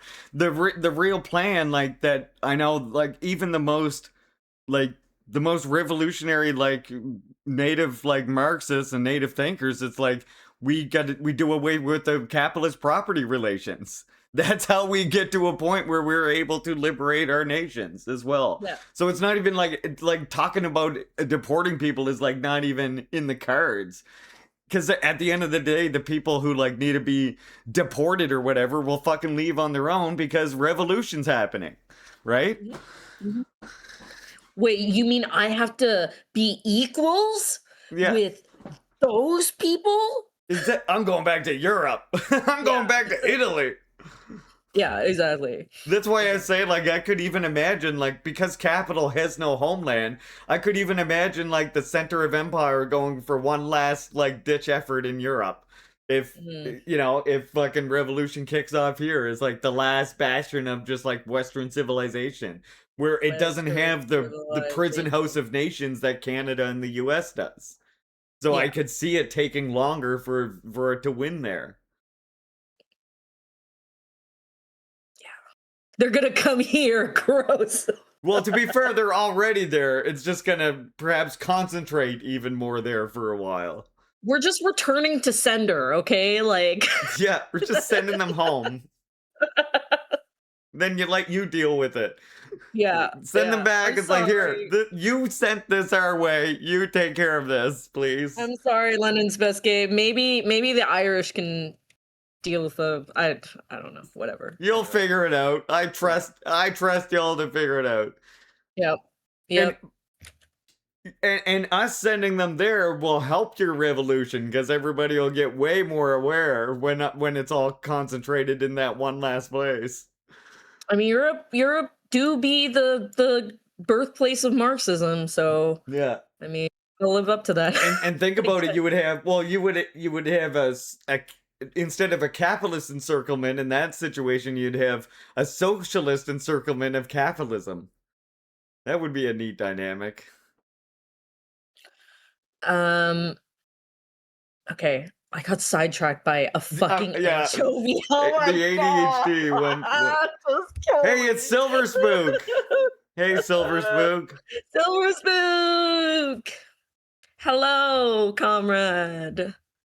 Can I say, wait, is it I actually have never asked this, but is it inappropriate for me to say aloha?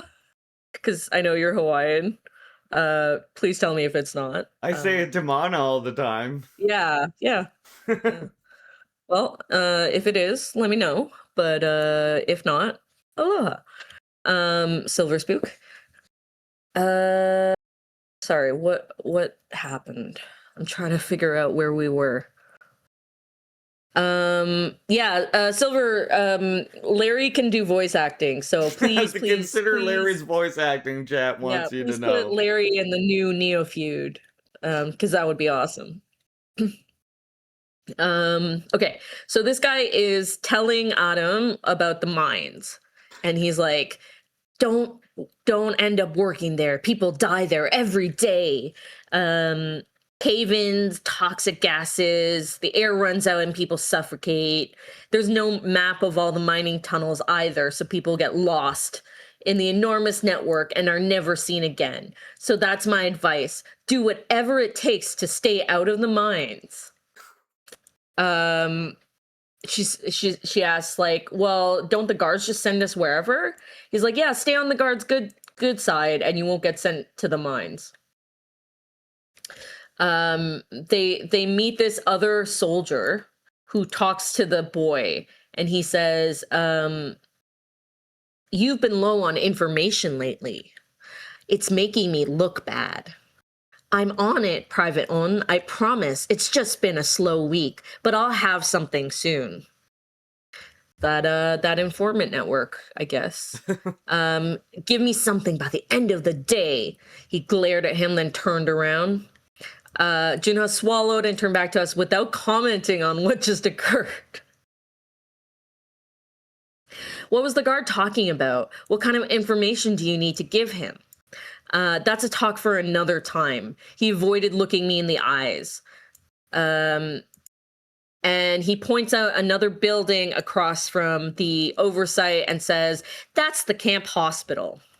The private already showed us that. That's good. Did he also tell you the nickname of the doctor there? Dr. Death?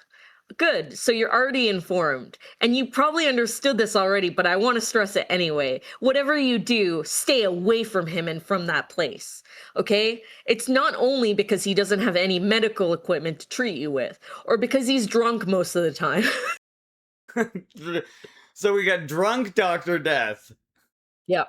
He got his nickname because he's conducting sadistic experiments on the poor people who go to him for help. Nobody leaves that house alive. They just call the undertakers when there's a new body to be buried up on Cemetery Hill. He pointed up at a large green hill in front of the mountain that I hadn't noticed until now. That whole hill is a cemetery. It must hold thousands of graves.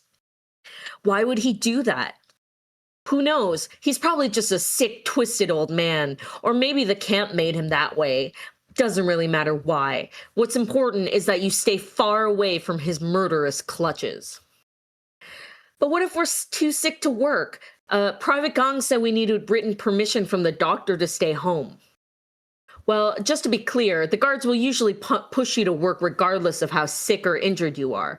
They'll have you work until you drop dead, and then they'll just leave your body until the undertakers come for you. So don't expect to stay home whenever you have a runny nose. But there is one exception, and that is when you've contracted a contagious disease, such as the flu, like the girl who wasn't in class today.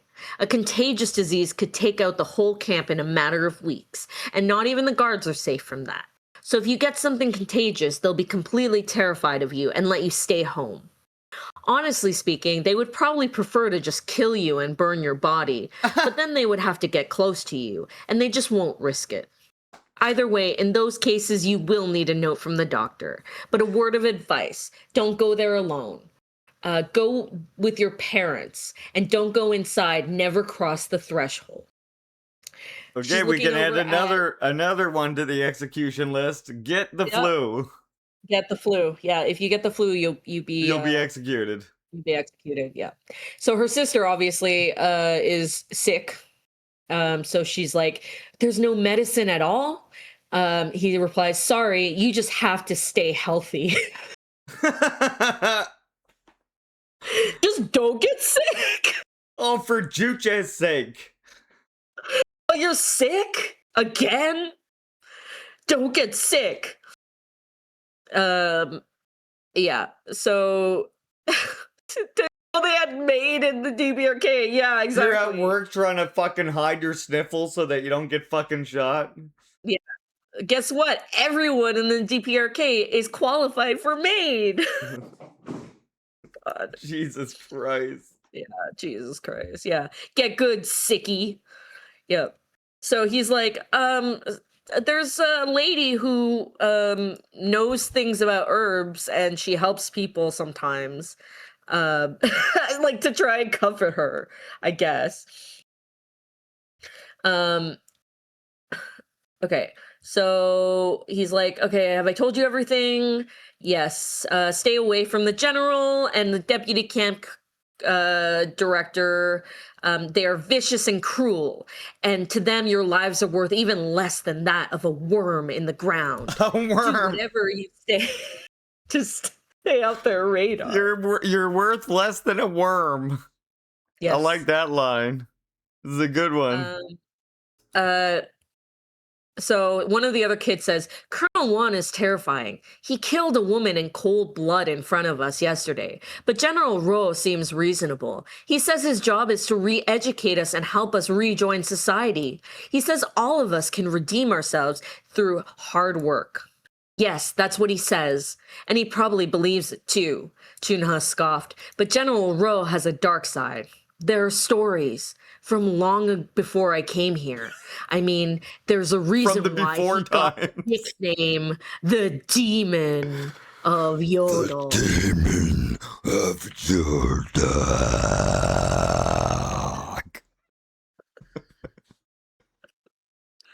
Never repeat that to anyone. That's something for that will sure get you sent down to the center of truth.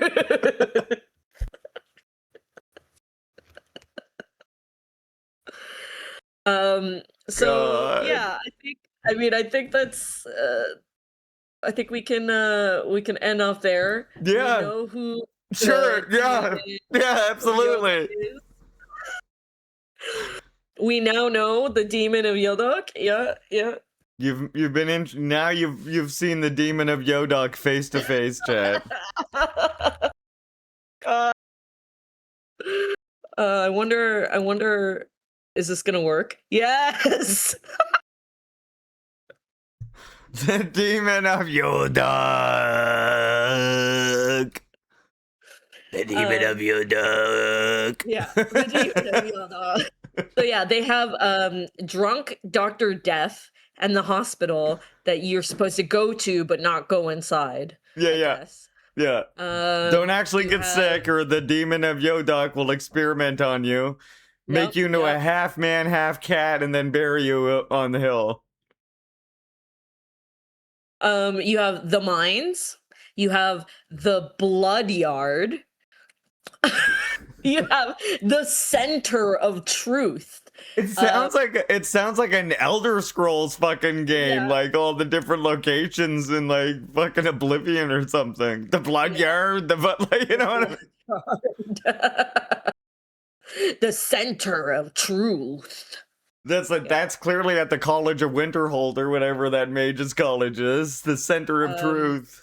And there's also the oversight with another capitalized. Yeah. Yep. The starvation floor. Yep. The blood half cat was goo. my own creative input, Tempora. Larry's imagination is a frightening place, okay? Yeah. What if we kissed at the blood yard?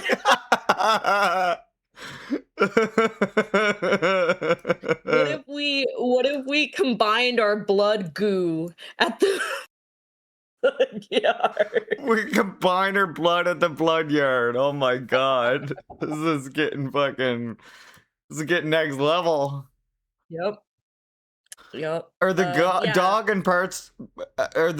and cat parts of me attached at the ass like the Nickelodeon show Cat Dog? Yes. Yes.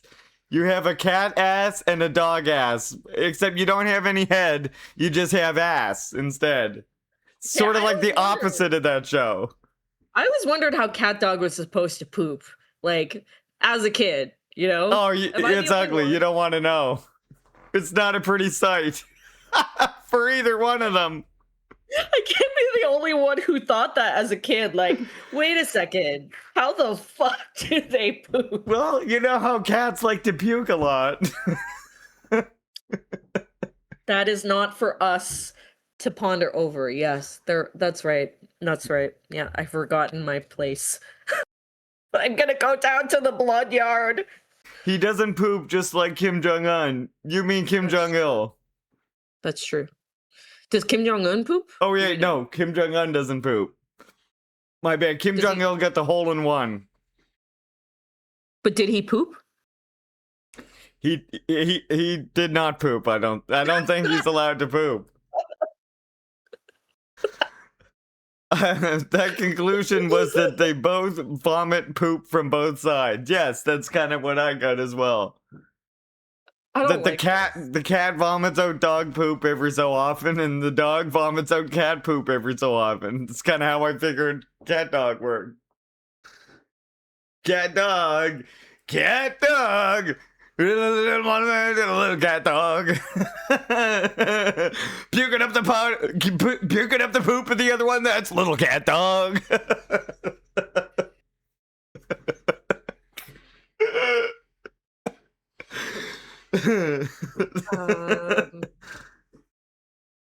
Their breath isn't so good. That's a little cat dog. What the fuck are you singing? That's the theme song. What choices in my life have led me here? The good ones. I have made some bad choices. You're on the bad timeline. Is this the bad place? Do we live in the bad place? You've slipped into the wrong Berenstein Bears universe. That's true. Okay, guys, we are 58% of the way done with this book. Oh my god, we're only halfway through? But actually, I've read 80% of this book. Holy shit. Yeah, I know. I'm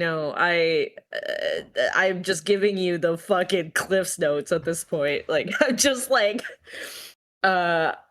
skipping like 3 chapters at a time and just being like, oh yeah, and then this happens. Because I just can't. Like, it's just such a slog. The amount that you cut out of it this time was so much more bearable. Thank you. Yes. Because at some point, last time it was like the problem wasn't you, it was that eventually the book's like, I can't even follow what's happening because there's so much descriptive writing happening. Yes, absolutely. Yeah. Okay, wait, what was the best description that I didn't read to you? Because there was one that was really fucking funny. I think it was like at the very beginning. Where was it?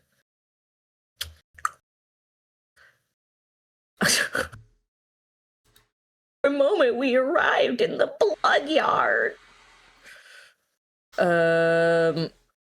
Okay, so she's describing the woman who got stabbed in the throat. She remained frozen in that position like some macabre wartime exhibition piece. The room's undivided attention remained focused on the stagnant exhibition piece connected by steel and blood as the reluctant group recreated its original formation. What the fuck? Like, what is this? Joey Steele, yeah, exactly. Julie has a board covered in string and pictures and notes from the book. No, I do not. Because I actually try really, really hard not to think about this book after I've like closed the tab. So she gets drunk after she's done reading this. I'm getting drunk now. What are you talking about? I'm getting drunk as I read this. She needs alcohol to get through it, and I can totally understand that. Who wouldn't? Who wouldn't, to be fair? Yeah. It's my the soul demon is, of Yodok. my soul is not okay. I miss the person I was before. You can never get that person back. I'm afraid to say. So Julia, when you said you were getting your sippy cup, that's correct. This is my sippy cup. Just so you know, it is a water bottle full of vodka. That's acceptable. That's again totally acceptable, totally understandable. You know, you're reading some cursed shit here. Yeah. I mean, I'm reading this in the morning before stream, like going like, can I drink already? No, it's 10 a.m. No. No. I'll make No, I up for it when I get on stream. Yeah. Like, I should wait until it's like a little bit of the afternoon so I don't feel like I just, being a degen.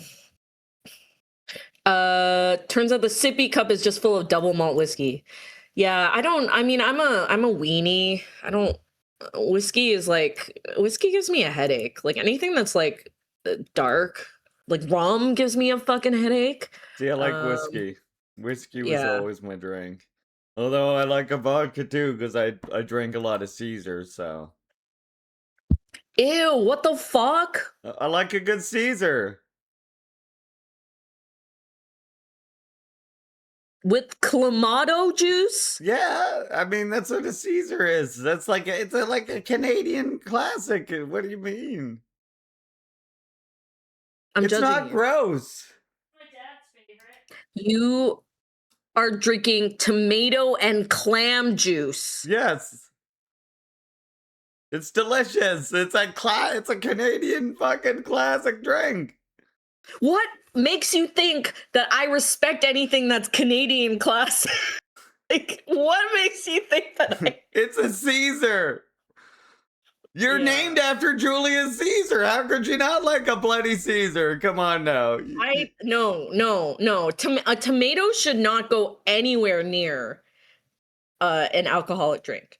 Like, I don't want that. You're wrong. I don't want any of that. Mix the clam juice with the tomato juice. What the fuck? Mix the clam juice with the tomato juice. And then pour in the pickle flavored vodka. The what? The pickle flavored vodka. I'm looking this up. That can't be a real thing. Right? It is pickle flavored vodka. Yes, it's made specifically to be. It tastes better in the bloody Caesars. This is the look at Julia's face, realizing that this is indeed a real thing that I just mentioned. Is this white culture? No,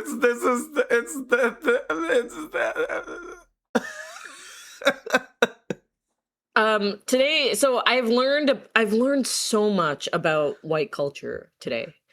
I learned about bread ball. But you're Mi'kmaq, so I don't know if that's like also your culture, but I learned about bread ball and pickle vodka.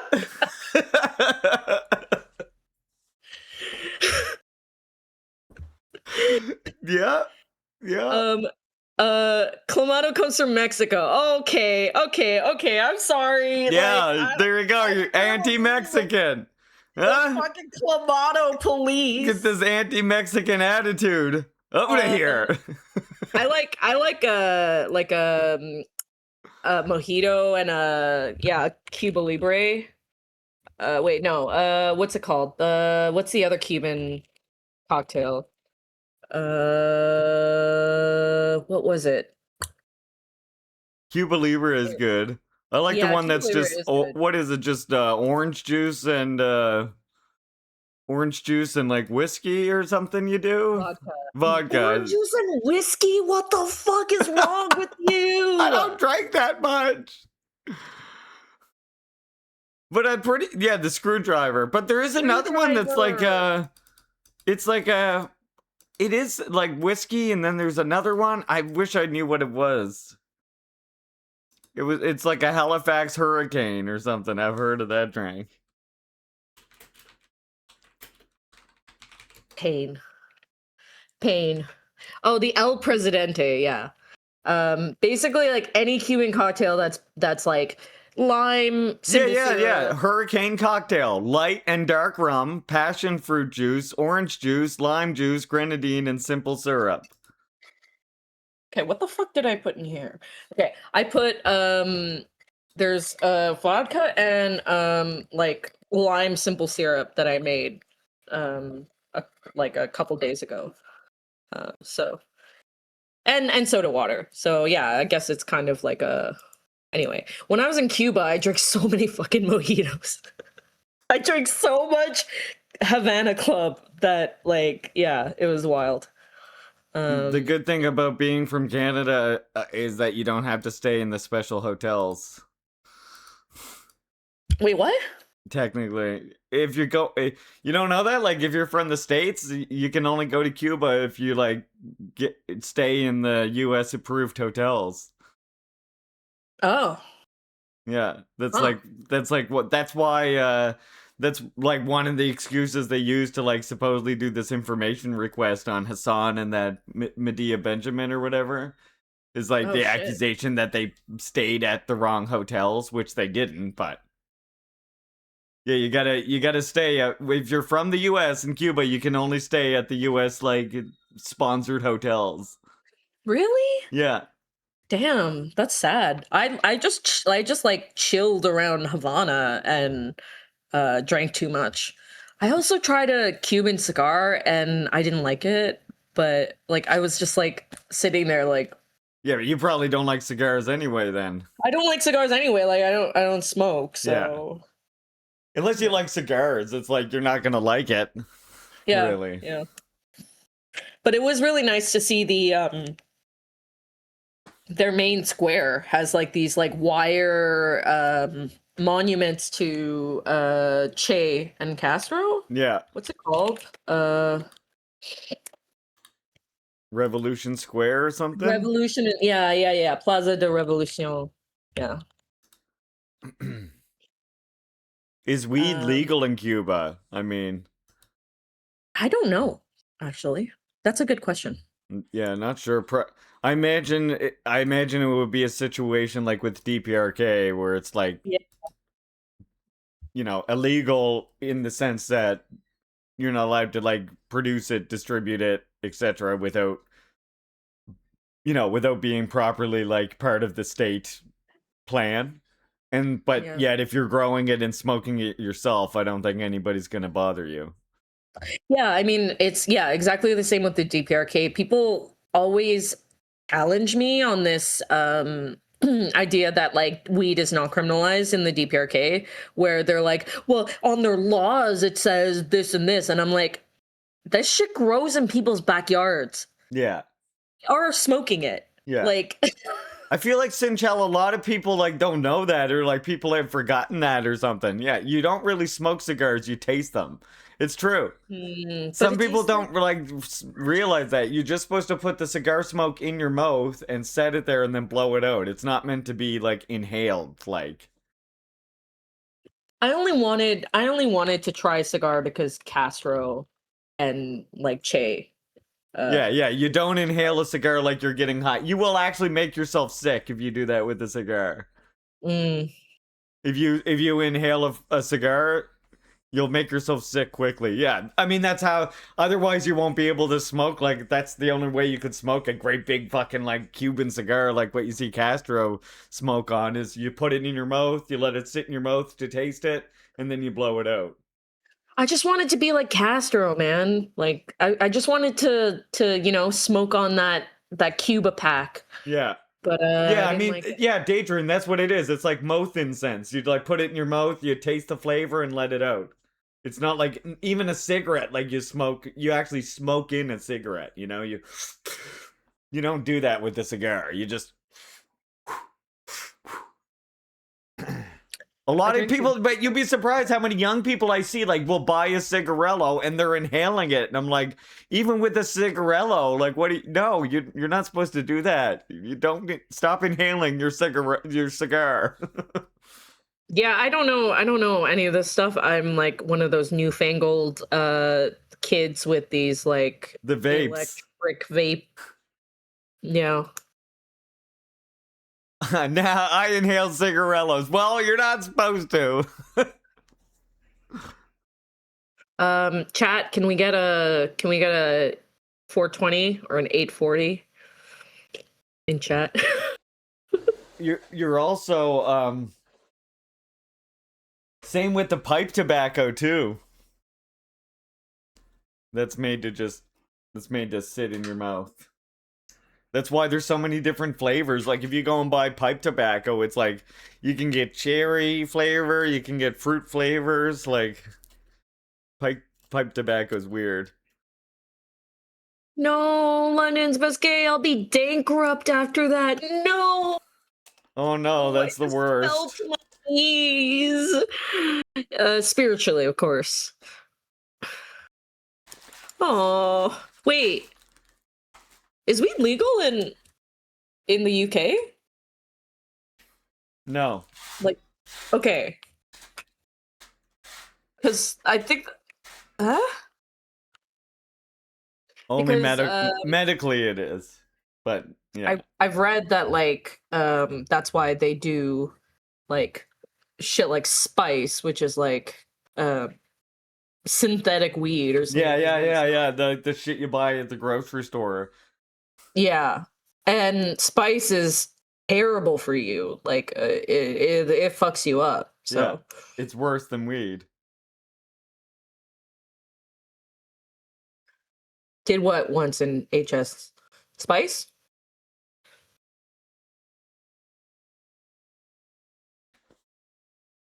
I never had any of that spice shit. Yeah, I've never had any of that. Interesting. It's medical, but extremely hard to get and expensive. Yeah, that's what I've heard too. I mean, I'm sure in the UK it depends on like what doctor and shit but yeah, I've heard that's kind of the way it was here too. Like right before it went legal, it was medicinal too. All right. All right, Larry, thank you for having me on. Thank you, Julia, for coming on. Chat, did you even say thank you to Julia for the torture that she brought you? I am drinking my... You haven't even said thank you for the noodles that I bought you. Like, genuinely, this shit was... Yeah. It was rough, but we couldn't have done it without you. Oh my god, thank you. You guys are so funny. The Twink, the femboy of Yodok, like that's so fucking funny. See, it wouldn't have been nearly as enjoyable but that's the thing. It was an enjoyable time. And nobody can deny that. Of Yodok. The demon of Yodok. Yeah, that's not fair. You have the deeper voice, so it sounds more threatening. Thank you, Julius Caesar. No, Meta! No!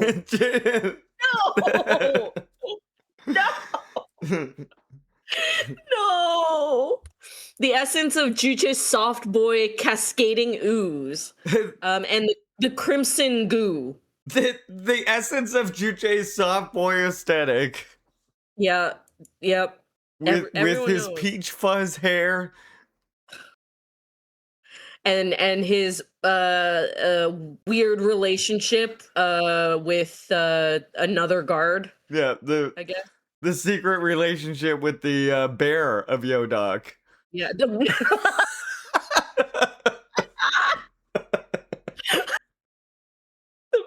of Yodok. So we got the twink of Yodok, the bear of Yodok. Is there an otter of Yodok? This is still book one, yes, Ninja. Are we still on book one? Girl, we're like 58%. We're halfway through. We're just over halfway. But it's okay, because we'll probably be skipping more, because I'll be doing this from now on, which is just like only doing the bare bones. She's gonna go through, highlight the parts where things actually happen, and then we'll look at what actually happens in each chapter. Correct. Which is hilarious, because it also will show us how much of the book is just... It's just slop. Literal, just fluff and slop to, like, make the page number go up. For Juche's sake. For Juche's sake, that's a lot of slop. Please let this become, like, a thing. Like, please. Yeah, chat, whatever channel you're in, anarchist, liberal, communist, it doesn't matter. I want you to use "for Juche's sake" as much as possible. In any situation where it could possibly even be invoked, please use "for Juche's sake." They won't even know what's happening. Not enough said about the otter of Yodok. WWJD, what would Juche do? It could also be what would Julia do. That's true, yeah. Basically the same thing. That's a fair question to ask yourself. I do adhere to Juche. So yeah. Also, announcement, I got a camera that that Dave recommended to me, because Dave is the all-knower. Oh shit. He knows cameras. So yeah, I'm gonna be streaming again at some point, hopefully within the next like week or so. But I think I'll just be listening to like DPRK radio or albums, and like doing like stitching and stuff. That sounds like a banger time. Yeah, I mean, it's gonna be less high energy than some of the other streams out there, because I'm just stitching. But different streams for different people, though. Yeah. Sometimes you don't want to tune into a demon of Yodok. Sometimes you want to tune in and just see, some nice music and someone stitching. That's right. Is South Korean skate content? Is South Korean skate content counter revolution? Yes. Thank you, Daydream. Oh wait, no, this is the South Korean way. Yeah, I was gonna say, yeah, it's. I know about that because I saw. They even had Kim Jong-un doing that on Mount Paek. No, that's revisionism. That's revisionism. The only act of revisionism Kim Jong-un engaged in. It's very true.